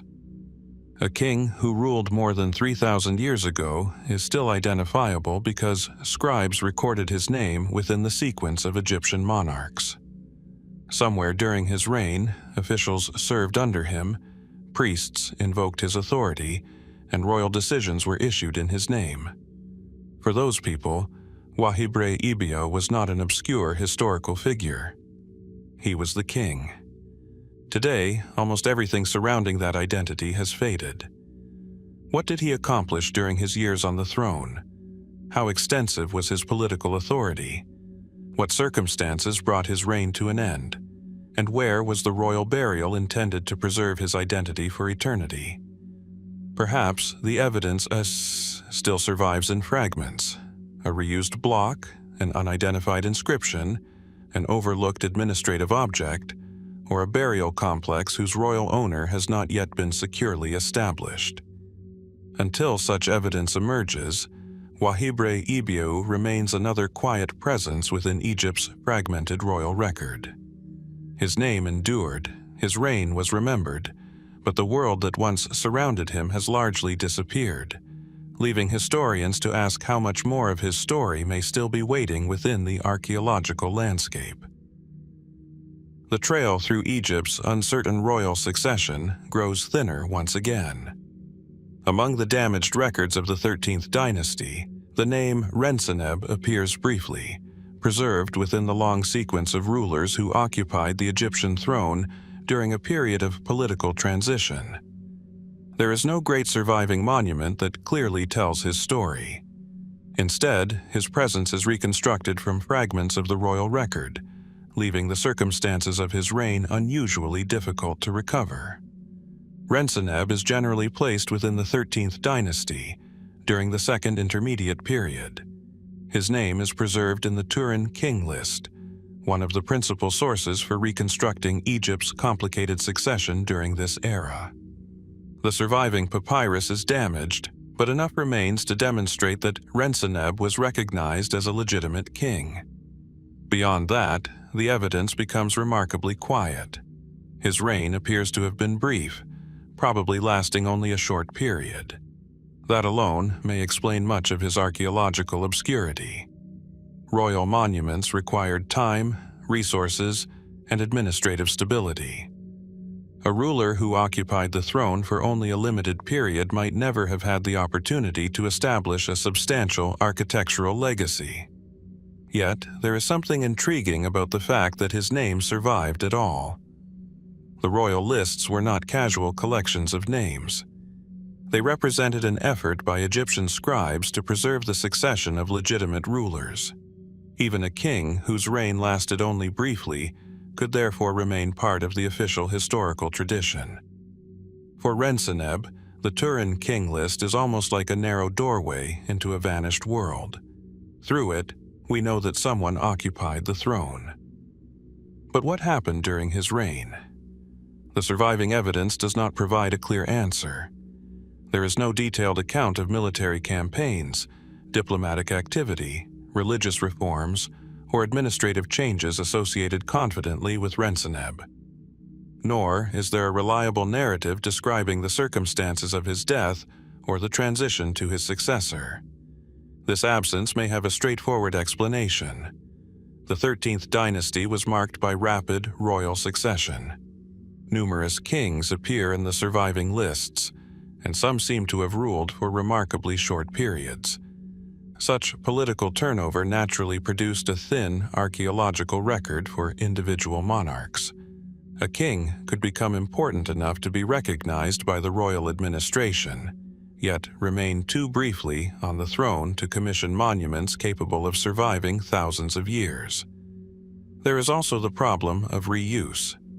Egyptian stone architecture was rarely protected from later generations simply because it belonged to an earlier king. Blocks could be dismantled and incorporated into new buildings. Statues could be moved or modified. Inscriptions could be damaged, while entire structures could disappear beneath later occupation. If Renseneb ever commissioned substantial works, their original identity may no longer be recognizable.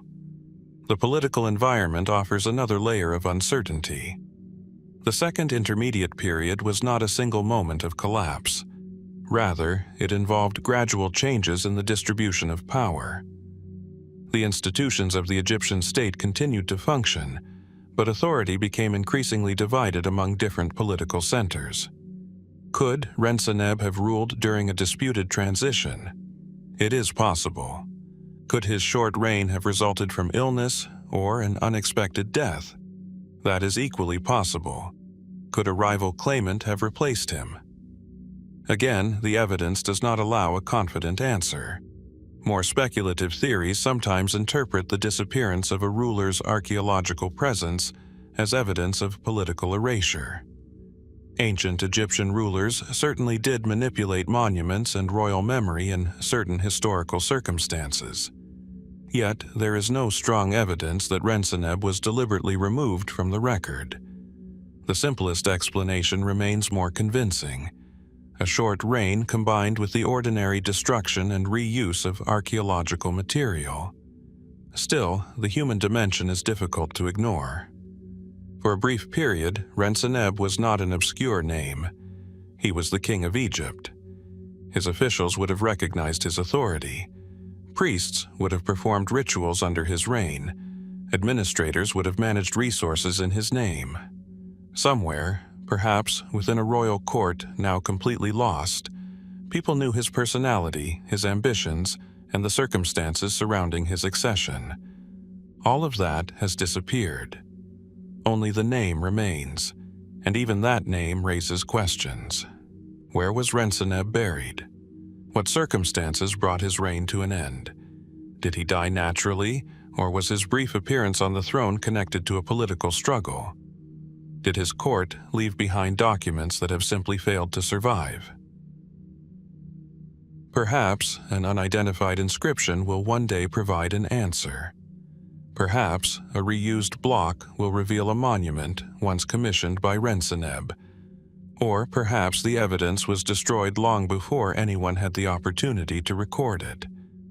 For now, the king remains suspended within the damaged chronology of Egypt's 13th dynasty.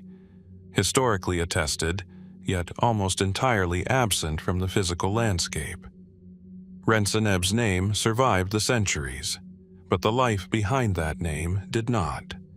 And somewhere between the fragments preserved by ancient scribes and the evidence still waiting beneath Egypt's archaeological landscape, the circumstances of his disappearance may remain just beyond our reach.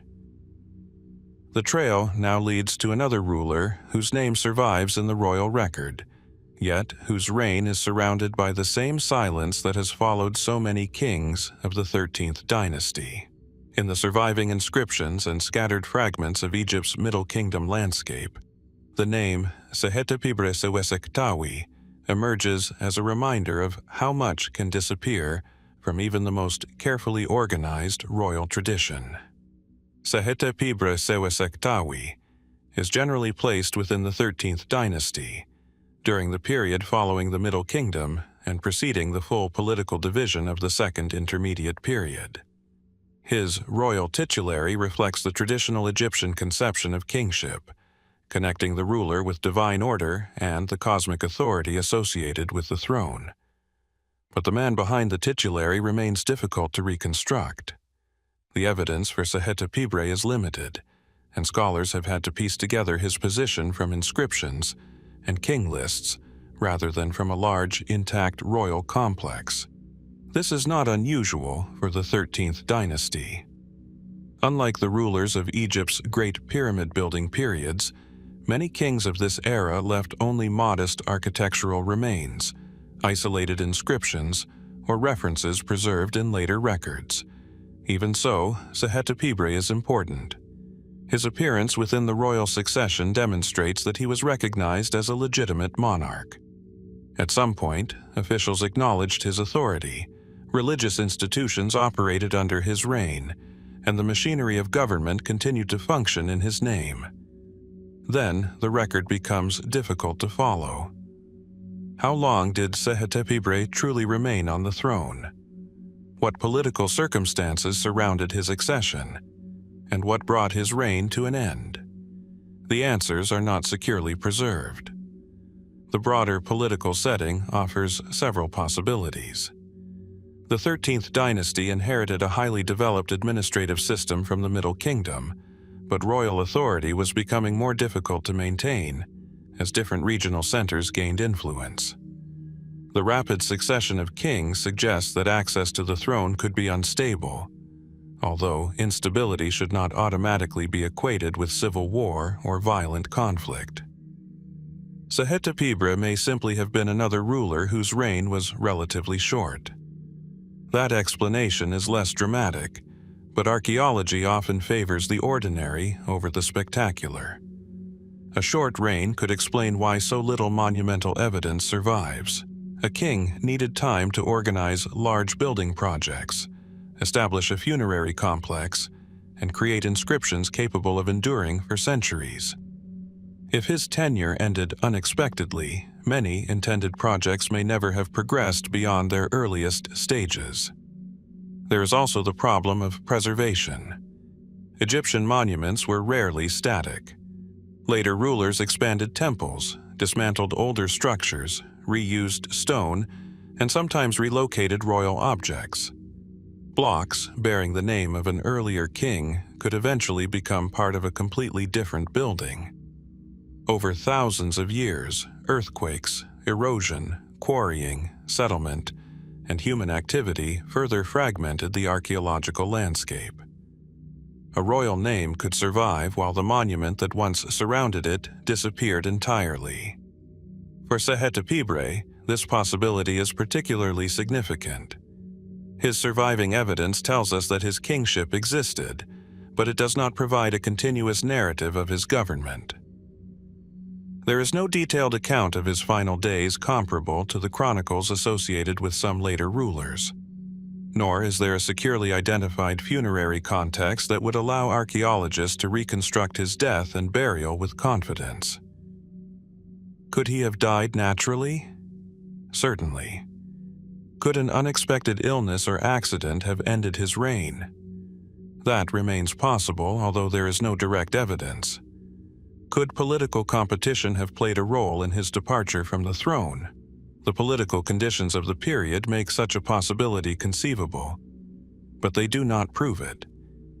More speculative interpretations sometimes turn the obscurity of 13th dynasty rulers into evidence of palace struggles or deliberate manipulation of royal memory.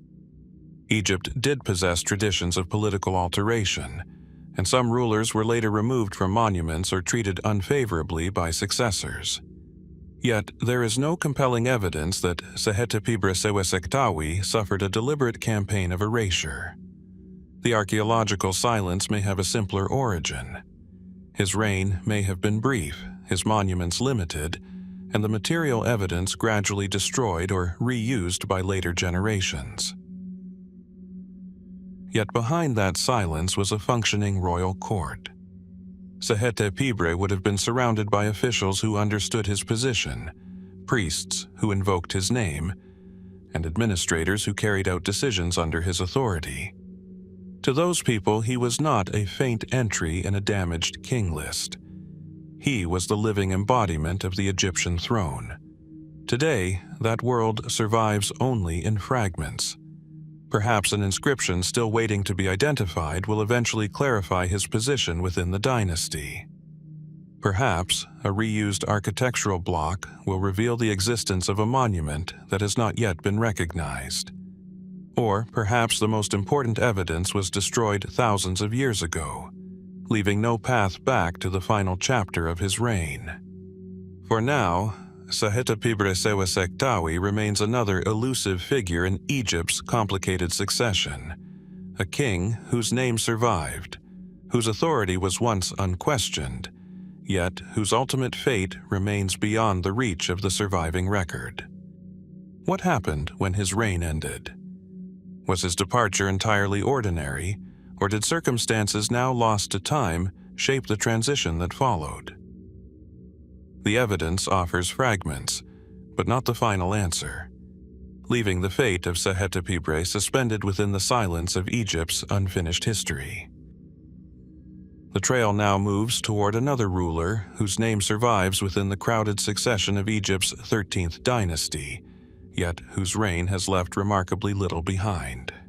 In the damaged royal records of the Second Intermediate Period, the name Sobekhotep appears again, attached to a king whose identity has long challenged historians.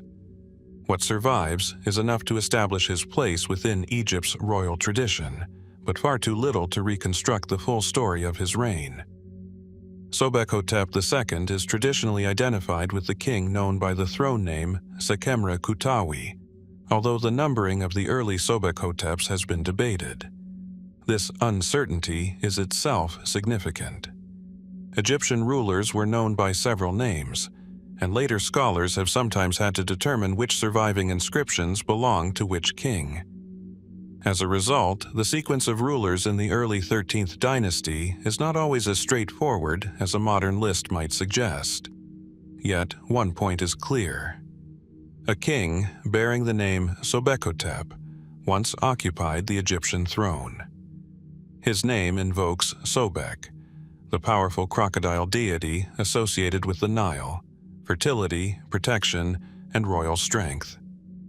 Such names were part of a carefully constructed language of kingship. They presented the pharaoh not simply as a political leader, but as a figure whose authority was connected to the divine order of the kingdom. But beyond that royal identity, the historical record becomes remarkably thin. The 13th dynasty emerged from the traditions of the Middle Kingdom, when Egypt possessed an elaborate bureaucracy and a highly developed system of royal administration. Yet, the dynasty is notable for its succession of numerous rulers, some of whom appear to have governed for only short periods. Sobekhotep II seems to belong to this more obscure group. His reign is generally considered brief, and there are relatively few surviving monuments that can be confidently associated with him. That alone may explain much of his disappearance from the archaeological record. A king who remained on the throne for only a short time had limited opportunity to construct temples, establish a large funerary complex, or commission inscriptions recording major achievements. Even projects that were begun could easily have been abandoned when another ruler succeeded him. But what caused the transition? Here, the evidence becomes uncertain. There is no reliable surviving account describing Sobekhotep II's death. We cannot confidently identify a military defeat, palace conflict, assassination, or other dramatic event as the reason his reign ended. The absence of such information can be frustrating, but it is also typical of Egyptian history from this period. Royal records were not designed to document every event in the life of a monarch. They preserved religious formulas, royal titles, offerings, building activities, and administrative information when circumstances allowed. A ruler could therefore disappear from the historical record without leaving any explanation of what happened to him. Perhaps Sobekhotep II died naturally. Perhaps illness brought a short reign to an unexpected end. Or perhaps the succession reflected competition among different branches of the royal court. All three possibilities are conceivable, but none can currently be demonstrated. The political background certainly allows room for uncertainty. During the Second Intermediate Period, authority in Egypt was becoming increasingly complicated. The northern and southern regions did not always experience political developments in the same way, and several royal lines eventually emerged. But this does not mean that every obscure king was involved in a dramatic political struggle. The simpler explanation may be more useful. Sobekhotep II ruled briefly during a period of rapid succession, leaving behind too little material to preserve the details of his personal history. There is another reason his story may have become difficult to reconstruct. Ancient Egyptian monuments were repeatedly reused. Blocks were taken from older structures and incorporated into later buildings. Statues could be moved, inscriptions damaged, and royal objects separated from their original archaeological contexts. Over thousands of years, the physical evidence belonging to a short-lived ruler could become scattered across the landscape. A name might survive on one fragment while everything surrounding it disappeared. This may be precisely what happened to Sobekhotep II. His royal identity survived through the written record, but the broader world of his reign has largely fallen silent. We do not possess a securely identified monumental complex that tells the complete story of his government, nor a clearly documented burial that reveals the circumstances of his final transition.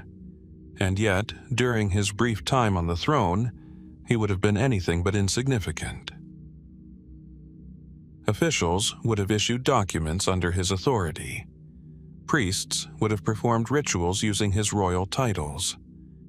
The machinery of taxation, agriculture, temple administration, and royal service continued to function around him.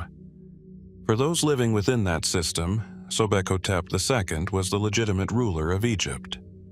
Today, he is little more than a name surrounded by uncertainty. Could future discoveries clarify the identity of the king traditionally called Sobekhotep II? Might another inscription reveal how his reign ended? Or perhaps identify a burial that has remained unrecognized? Or has the evidence been irretrievably lost through the long processes of reuse and destruction? For now, the disappearance of Sobekhotep II remains less a single unexplained event than a historical absence, a gap between the moment when his name entered the royal record and the moment when another king took his place. Somewhere within that gap lies the final chapter of his reign. The surviving evidence has preserved his title, his royal identity, and a faint position within Egypt's succession. But the circumstances that brought his time on the throne to an end remain beyond the reach of the evidence we possess. The trail now moves toward another ruler whose name survives in the royal records of Egypt, but whose personal history remains frustratingly incomplete. In the scattered remains and damaged king lists of the 13th dynasty, the name Sedjefakare Amenemhat appears as another fragment of a royal succession that became increasingly difficult to reconstruct. His titles are preserved, yet the story behind them has largely faded. Sedjefakare is generally identified as a king of the 13th dynasty, traditionally associated with the throne name Sedjefakare and the personal name Amenemhat. The ruler is also sometimes referred to simply as Amenemhat V in older numbering systems, although the identification and sequence of several 13th dynasty kings have been debated by Egyptologists. That uncertainty is important. Egyptian pharaohs possessed several names, and later records did not always preserve them consistently. A king could appear under a throne name in one source and a personal name in another. When monuments are fragmentary or archaeological contexts are unclear, Assigning every surviving reference to the correct ruler becomes a difficult task. Yet, Sedjefakare K. Amenemhat was undoubtedly part of Egypt's royal tradition. His throne name carried a distinctly religious meaning, invoking the divine authority of Re and reinforcing the ancient Egyptian concept that the king maintained order between the human and divine worlds. But what did this king actually accomplish? The surviving evidence gives only partial answers. Sedjefakare appears to have ruled during a period when the political structure inherited from the Middle Kingdom was becoming increasingly complicated. The 13th dynasty witnessed a succession of many rulers, and some reigns appear to have been remarkably brief. Yet, the Egyptian state itself did not simply disappear. Temples remained active, officials continued their duties, and royal administration persisted. The picture is therefore not one of sudden collapse, but of gradual political transformation. Sedjefakare's position within this process remains difficult to define. His reign is generally considered relatively short, although the exact duration depends on how the surviving king list evidence is interpreted. A short reign would naturally explain why few substantial monuments can be securely attributed to him. A ruler needed time to establish a lasting architectural presence. A pyramid complex required planning and labor. Temple construction required resources. Inscriptions had to be carved, statues commissioned, and funerary institutions organized. If a king remained on the throne for only a limited period, much of this work might never have been completed.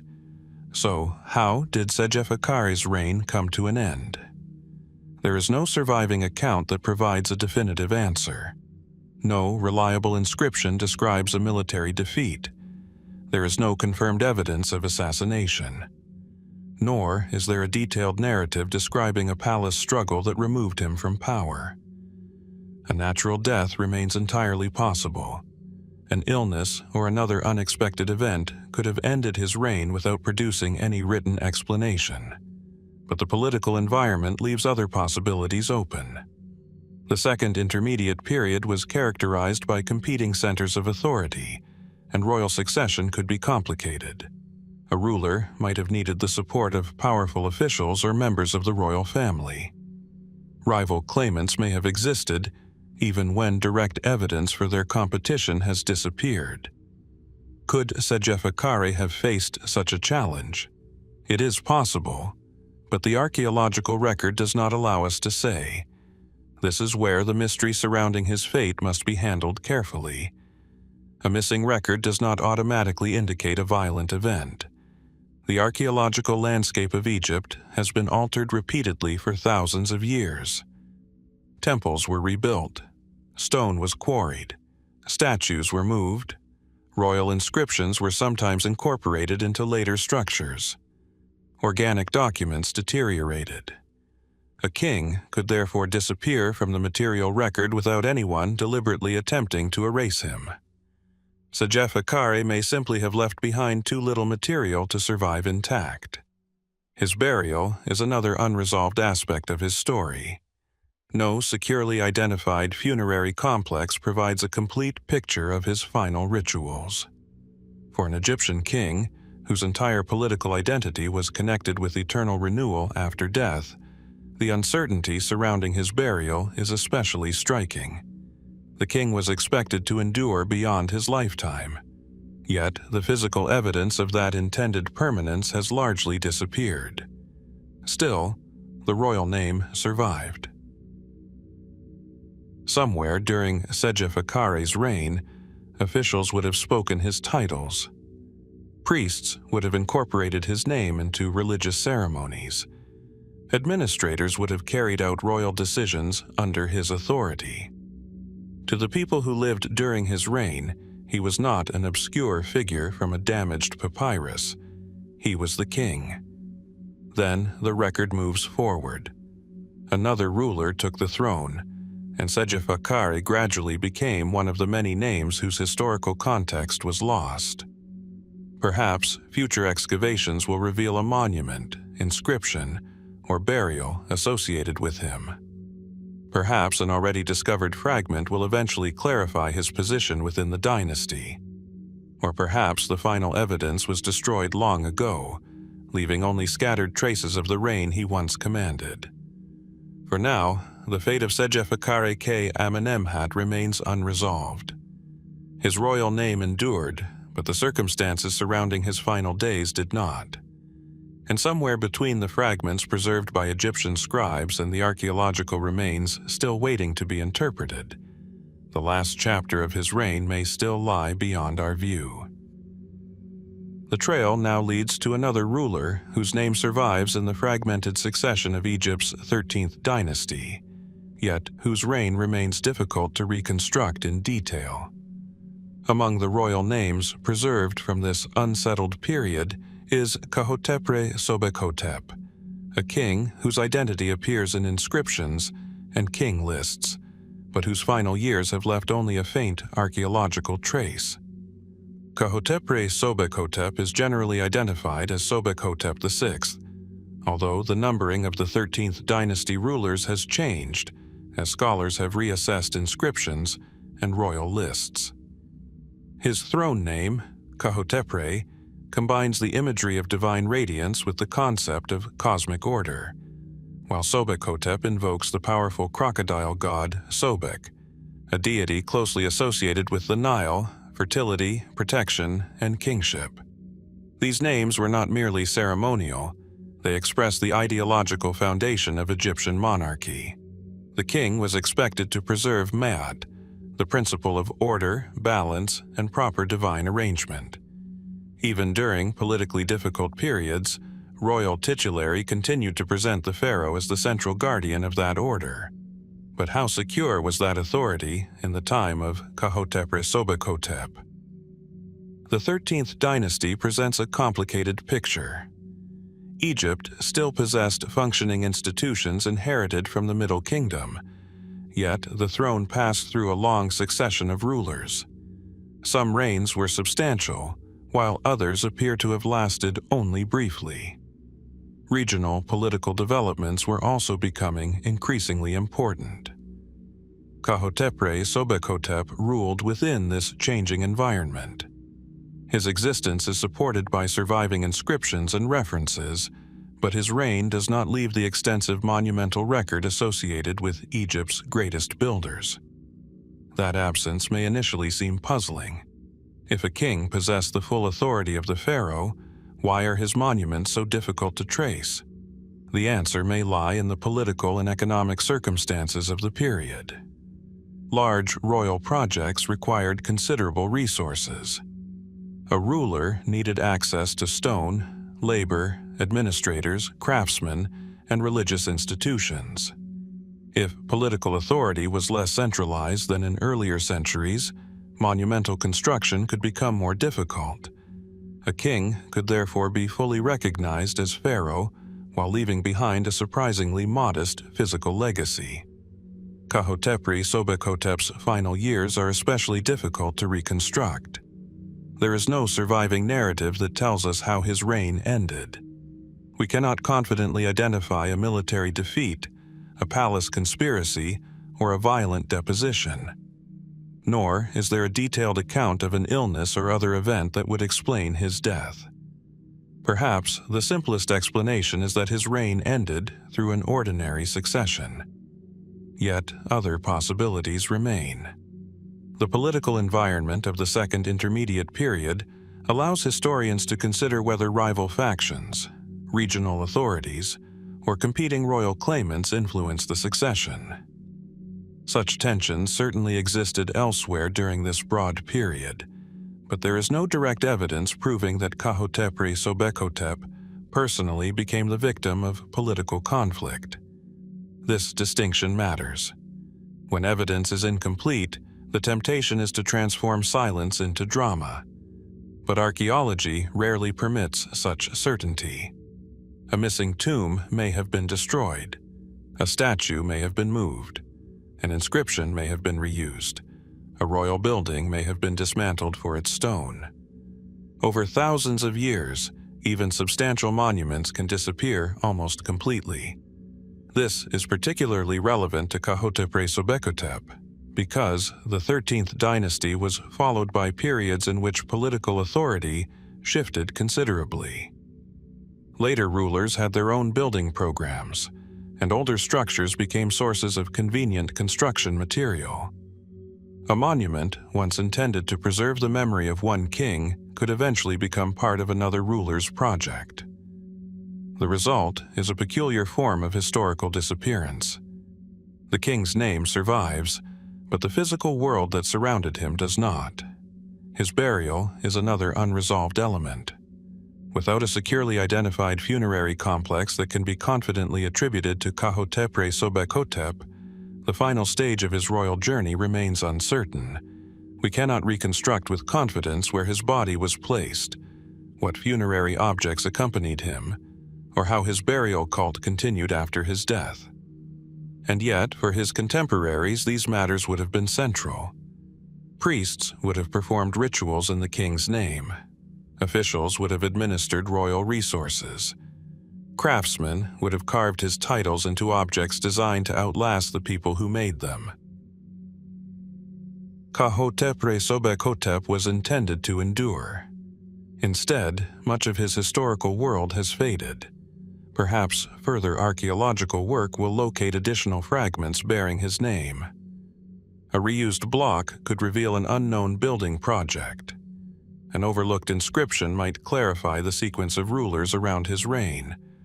Or a future discovery could finally identify the burial place that has so far remained elusive. For now, the end of Hotepibre Sobekhotep remains suspended between evidence and uncertainty.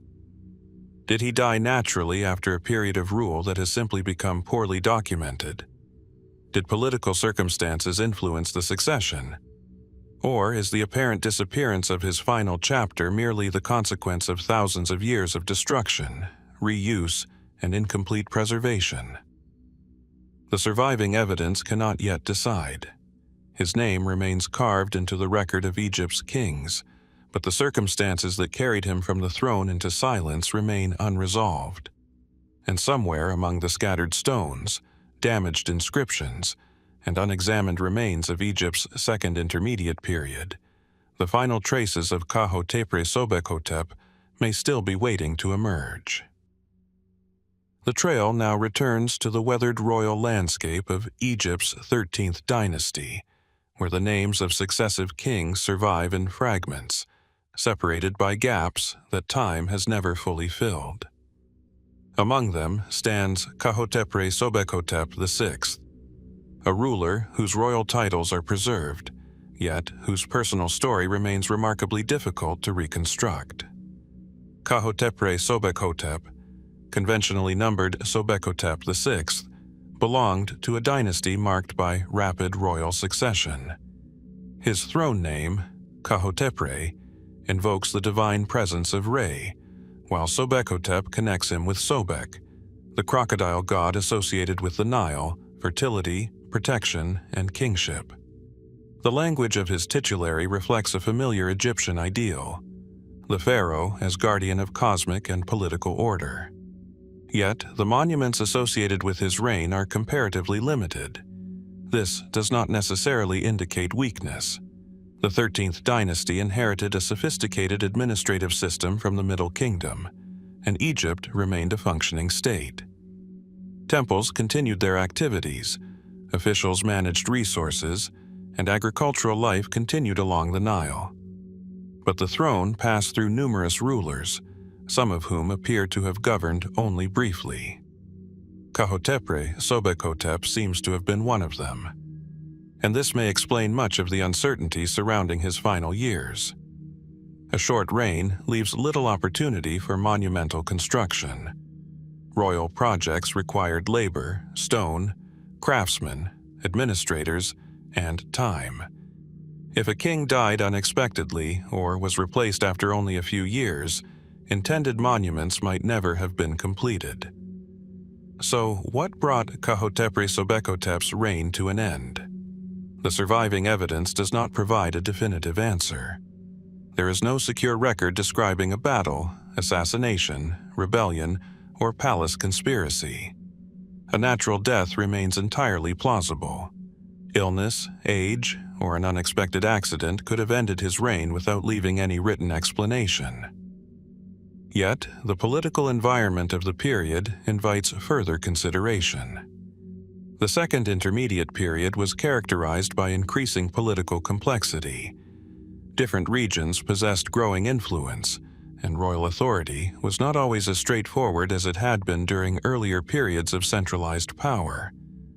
Could Qemau Sobekhotep have faced political opposition? It is possible, but there is no direct evidence proving it. That distinction matters. The absence of a detailed record can create the impression that something dramatic must have occurred, when the archaeological explanation may be much simpler. Egyptian monuments were repeatedly altered and reused. Blocks were removed from earlier structures and incorporated into later buildings. Statues were relocated. Inscriptions were damaged, covered, or separated from their original settings. Tombs were robbed and funerary objects dispersed. Over thousands of years, the physical evidence of a short-lived king could almost completely disappear. The same uncertainty surrounds his burial. No securely identified funerary complex provides a complete account of Qemau Sobekhotep's final transition from kingship to the afterlife. For an Egyptian ruler, this absence is striking, because royal burial was central to the continuation of kingship. But an unidentified tomb does not necessarily indicate an unusual death. The burial may have been modest. It may have been damaged in antiquity. It may have been disturbed by later activity.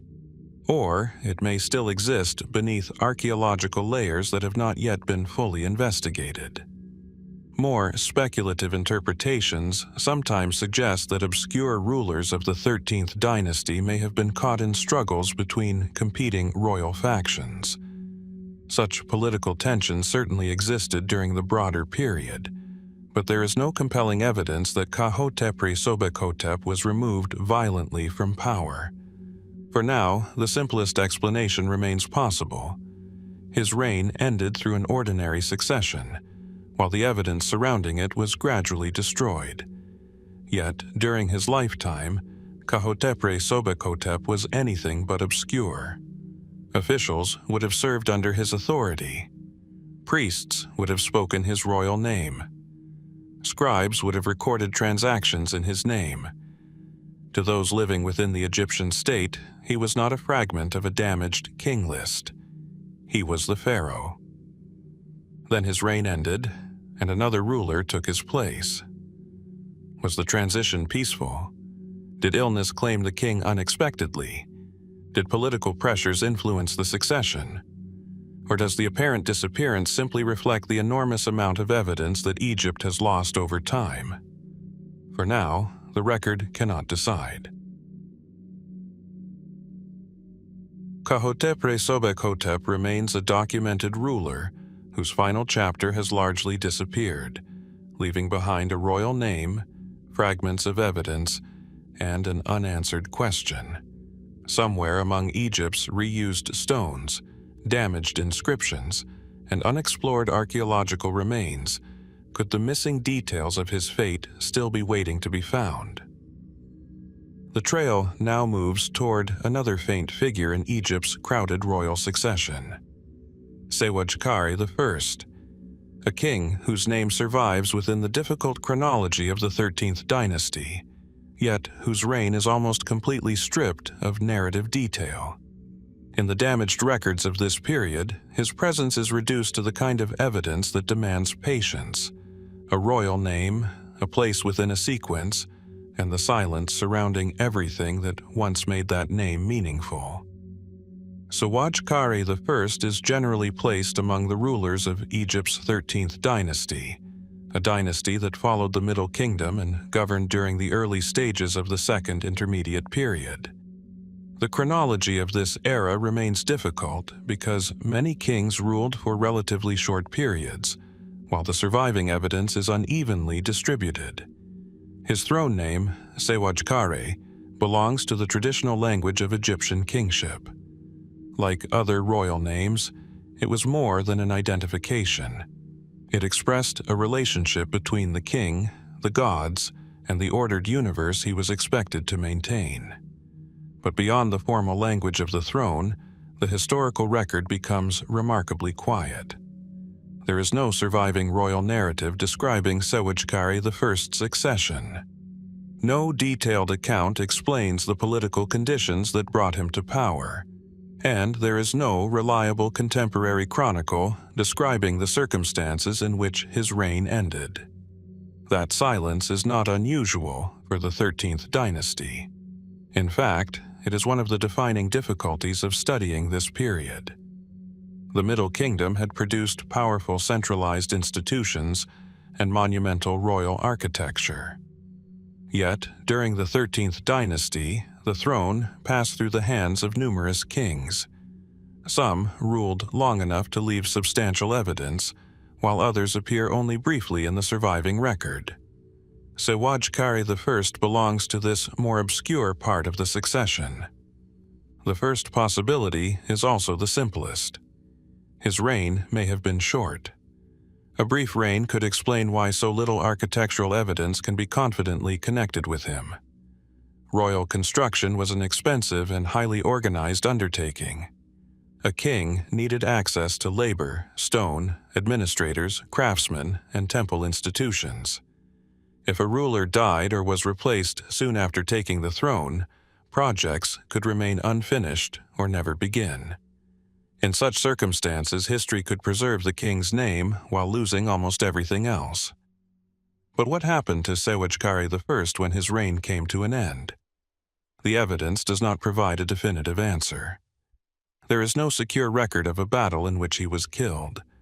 No contemporary source clearly describes assassination.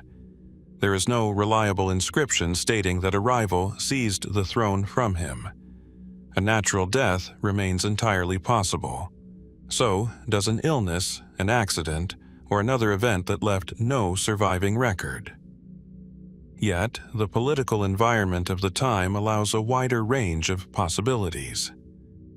The 13th dynasty was not necessarily a period of constant chaos, but royal authority appears to have become more complicated. Egypt still possessed functioning institutions, yet the succession of rulers suggests that control of the throne was not always as stable as it had been during the strongest phases of the Middle Kingdom. Regional power was becoming increasingly important. Officials and provincial elites could possess substantial influence. Royal legitimacy still mattered enormously, but the relationship between the palace and the wider administrative structure may have been changing. Could Sehetepibre I have been caught within one of these transitions? It is possible, but possibility is not proof. There is no direct evidence that a political faction removed him, and it would be misleading to turn the uncertainty surrounding his reign into a definite story of palace intrigue. The archaeological record offers another explanation for his obscurity. Egypt was constantly being rebuilt. Temples were expanded and modified. Older monuments were dismantled. Stone blocks were reused. Statues were relocated.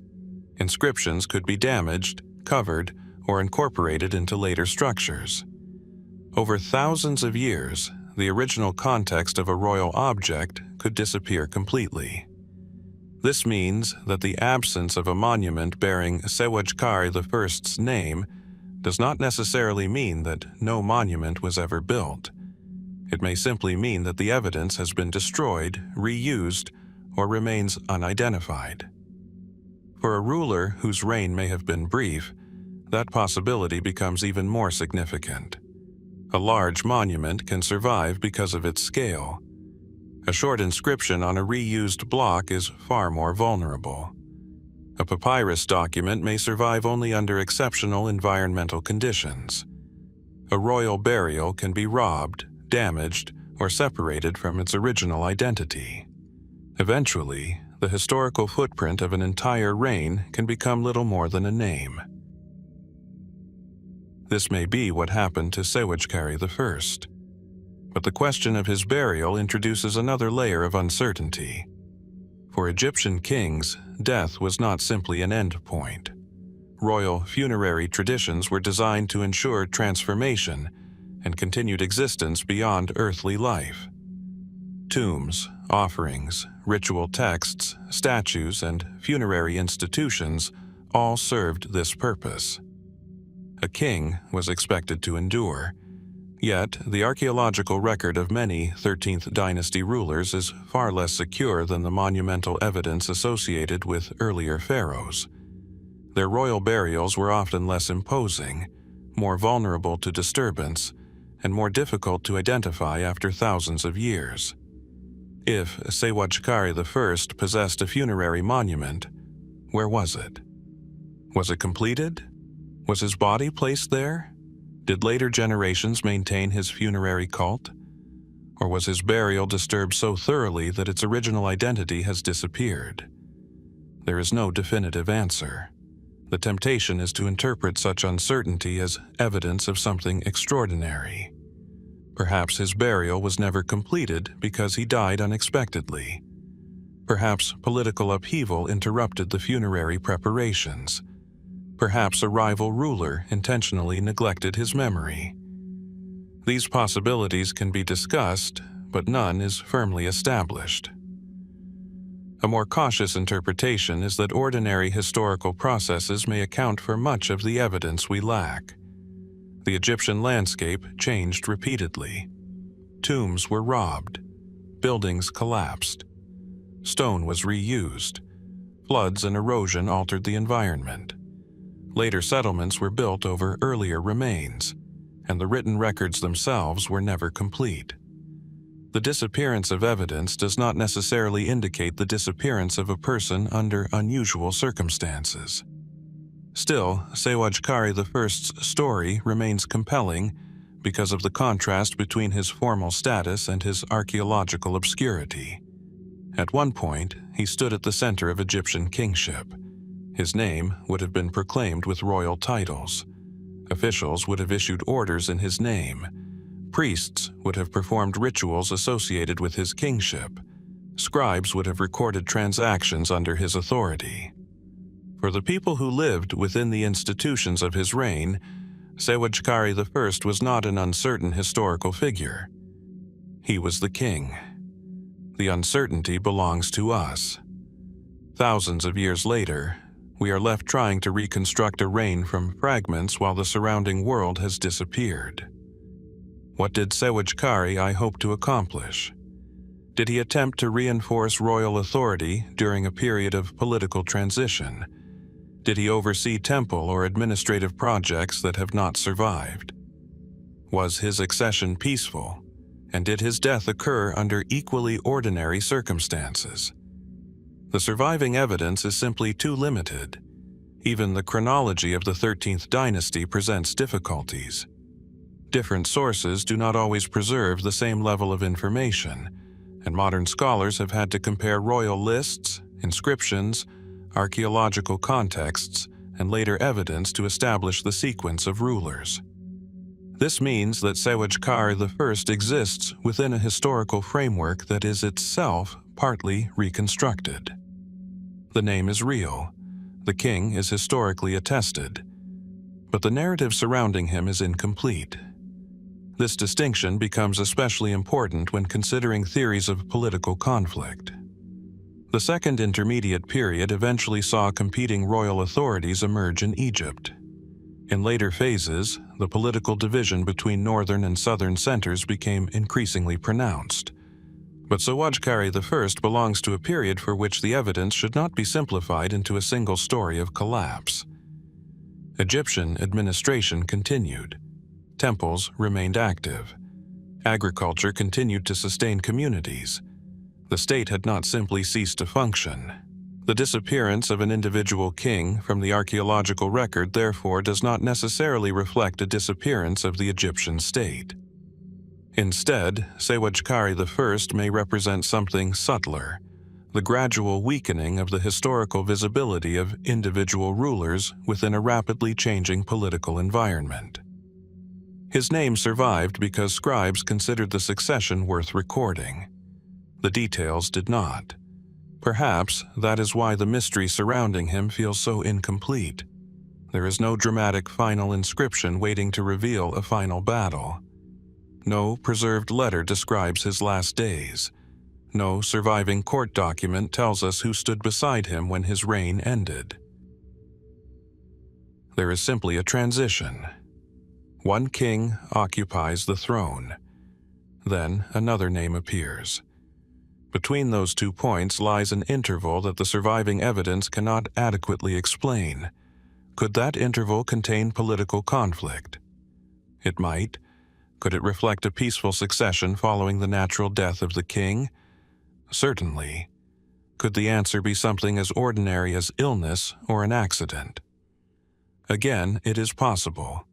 And there is another possibility that deserves equal attention. Perhaps there was never a dramatic event to discover. Perhaps Sewesekhtawy I simply ruled, died, and was succeeded, while the records that once documented those events disappeared through the ordinary processes of time. That possibility may be less dramatic, but it is often the most responsible conclusion available when evidence is scarce. Archaeology repeatedly teaches the same lesson. Silence is not evidence of violence. Absence is not proof of deliberate erasure, and an incomplete record does not necessarily conceal an extraordinary event. Yet, uncertainty does leave the door open for discovery. A fragment found in a reused temple wall could clarify the king's activities. An inscription discovered in a previously undocumented context might reveal his administrative reach. A royal object could provide new evidence for his chronology, and an archaeological investigation of a damaged funerary complex might eventually establish where Sewesekhtawy once was laid to rest. Even a small discovery could change the picture. A single inscription can transform an obscure ruler into a recognizable historical figure. That has happened before in Egyptian archaeology. Names once known only from lists have been connected to monuments, officials, and places. Fragmentary evidence has sometimes allowed scholars to reconstruct political relationships that seemed impossible to recover. Perhaps Sewesekhtawy I awaits the same kind of discovery. For now, however, his reign remains a narrow passage within Egypt's complicated royal chronology. We can see the name. We can place the king within a dynasty. We can understand something of the political environment in which he ruled. But the individual himself remains distant. The man who once stood before officials and priests, who carried the responsibilities of the Egyptian throne, and whose name was intended to endure for eternity, has become almost invisible. His disappearance may have been caused by no single event. It may instead have unfolded gradually, through a short reign, limited monumental activity, the loss of written records, the reuse of buildings, the destruction of burials, and the long transformation of the Egyptian landscape. And yet, somewhere between the surviving royal lists and the archaeological remains still awaiting interpretation, the final details of Sewesekhtawy I's story may still exist. Perhaps his fate was ordinary. Perhaps political circumstances played a role. Or perhaps the evidence needed to distinguish between those possibilities has simply not been found. For now, the last chapter of Sewesekhtawy I remains unwritten, preserved only in fragments, and leaving us with the same quiet question that surrounds so many rulers of this difficult period. When the royal name survives but the story does not, how much of the truth is still waiting beneath the surface of the archaeological record? The trail now moves toward one of the faintest figures in Egypt's 13th dynasty, King Qemau. Unlike the great pharaohs whose names remain attached to enormous temples and funerary monuments, Qemau survives almost as a whisper in the royal record. His name appears within the complicated succession of rulers who governed Egypt during a period when the institution of kingship remained intact. Yet, the historical visibility of individual kings was becoming increasingly fragile. Qemau is generally placed within the 13th dynasty, during the later Middle Kingdom and the beginning of the Second Intermediate Period. His position in the royal sequence is known primarily through the Turin king list, where his name appears among a succession of rulers whose reigns are difficult to reconstruct, and this is where the trail begins to fade. The Turin king list was compiled on papyrus many centuries after some of the rulers it records had lived.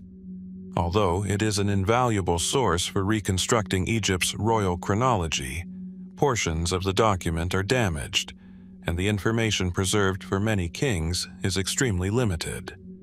For Qemau, the record is particularly sparse. There is no surviving biography describing his accession. No detailed royal annals tell us what he accomplished. There is no extensive architectural complex that clearly carries his name and allows archaeologists to reconstruct the world of his court. Instead, there is a name, Qemau, a royal name that once represented the authority of a living king. The meaning of the name itself belongs to the religious language of Egyptian kingship, connecting the ruler with Re and the divine order that stood at the center of Egyptian political thought. Such names were carefully constructed expressions of legitimacy. To bear a royal name was to participate in an institution that Egyptians believed extended far beyond the lifetime of an individual ruler. But how long did Qemau actually rule? The evidence is uncertain. The 13th dynasty is notorious for its rapid succession of kings. Some rulers appear to have enjoyed substantial reigns, while others may have occupied the throne for only a short time. The exact chronology remains a subject of scholarly discussion, because the surviving sources do not always provide enough information to establish a completely secure sequence. If Qemau ruled briefly, his archaeological obscurity becomes easier to understand. Royal monuments were expensive undertakings. Temples required labor, stone, skilled craftsmen, administrators, and access to substantial resources. Funerary complexes demanded even greater organization. A ruler who died soon after accession might never have had the opportunity to create a monument capable of preserving his memory. A short reign could therefore produce a peculiar historical paradox. The king was important enough to be recorded, but he did not remain in power long enough to leave a substantial physical record. That may be the simplest explanation for Qemau's disappearance from the archaeological landscape. Yet, the circumstances surrounding the end of his reign remain unknown. There is no surviving account describing his death. We have no reliable evidence identifying a battle, assassination, rebellion, or palace conspiracy connected specifically with Qemau. Nor is there a contemporary document explaining why another ruler followed him. Perhaps he died naturally. Perhaps an illness ended his reign. Perhaps an accident occurred. Or perhaps political circumstances influenced the succession. The historical setting allows such possibilities to be considered, but none can presently be demonstrated. This distinction is important because the 13th dynasty existed during a period of gradual political change, not a single dramatic collapse. Egypt still possessed functioning administrative institutions. Temples continued to operate. Agricultural production continued along the Nile, and officials remained responsible for managing resources throughout the kingdom. The royal institution itself survived. But the succession became increasingly complicated. A long sequence of rulers occupied the throne, and the concentration of royal authority may not always have been as secure as it had been during the strongest phases of the Middle Kingdom. Could Qemau have been affected by this political environment? Almost certainly, in some sense. But that does not mean that his reign ended violently. It is possible that the transition from Qemau to his successor was entirely conventional. The king may have died. The appropriate funerary ceremonies may have been performed, and another ruler may simply have assumed the throne. If so, why has so little survived? The answer may lie in the physical history of Egypt itself. Monuments do not survive simply because they were important. Buildings were dismantled. Stone was quarried. Statues were moved. Older blocks were incorporated into later temples. Inscriptions were damaged by erosion or deliberately covered by later construction. Even royal objects could be separated from their original archaeological contexts. Over thousands of years, the landscape that once surrounded Qemau could have been transformed beyond recognition. A monument that once announced his kingship may have become part of another building. A statue could have been moved hundreds of kilometers. A funerary object could have entered a later collection without its original context. A papyrus could have decayed completely. The result is a fragmented historical landscape in which the name of a king may survive, while almost everything surrounding that name disappears. For Qemau, the absence of a securely identified monumental legacy is therefore significant, but it is not necessarily evidence of deliberate destruction. Some later Egyptian rulers did manipulate royal memory. Monuments were occasionally altered, names removed, and earlier rulers treated differently according to changing political circumstances. Could something similar have happened to Qemau? There is no strong evidence for it. His name was preserved in the royal tradition, which argues against the idea of complete erasure. If a later authority had attempted to remove every trace of him, his continued appearance in the succession would itself be difficult to explain. A more cautious interpretation is therefore preferable. Qemau may simply have ruled too briefly, left too little monumental evidence, and suffered the same gradual archaeological losses that affected countless other ancient Egyptians. But then another question emerges. Where was the king buried? For Egyptian rulers, burial was central to the continuation of kingship. The tomb was not merely a place where the body was deposited. It formed part of a complex religious system intended to sustain the ruler's existence beyond death. The royal burial required rituals, offerings, priests, and a physical setting in which the king's transformation could continue. Yet, the funerary evidence for many rulers of the 13th dynasty is incomplete. Their tombs were generally less imposing than the great royal monuments of earlier periods. Some were damaged or robbed. Others may remain unidentified. In certain cases, even when a burial site is discovered, determining its original owner can be difficult. For Qemau, the problem is particularly severe. There is no securely established funerary complex that provides a detailed account of his final days. We do not know with certainty where his body was placed. We do not know how extensive his funerary equipment may have been. And we cannot confidently reconstruct the ceremonies that followed his death. This does not necessarily mean his burial was unusual. It may simply mean that the evidence has not survived. Egyptian archaeology repeatedly demonstrates how much can disappear while the name of a ruler remains. A king could possess a tomb that was robbed in antiquity. His funerary equipment could be scattered. His burial chamber could collapse. Later, builders could remove its stone. And eventually, the connection between the surviving fragments and their original owner could be lost. Perhaps this is the fate of Qemau. But the silence surrounding him leaves room for more cautious speculation. Could his reign have been interrupted by a sudden political transition? Could a rival claimant have emerged? Could the administrative structure surrounding the king have been stronger than the surviving evidence suggests? These possibilities cannot be ruled out, but neither can they be confirmed. There is another complication. The history of the 13th dynasty is reconstructed from sources that are themselves incomplete. Modern scholars must compare royal lists with inscriptions, archaeological remains, titles, chronology, and later evidence.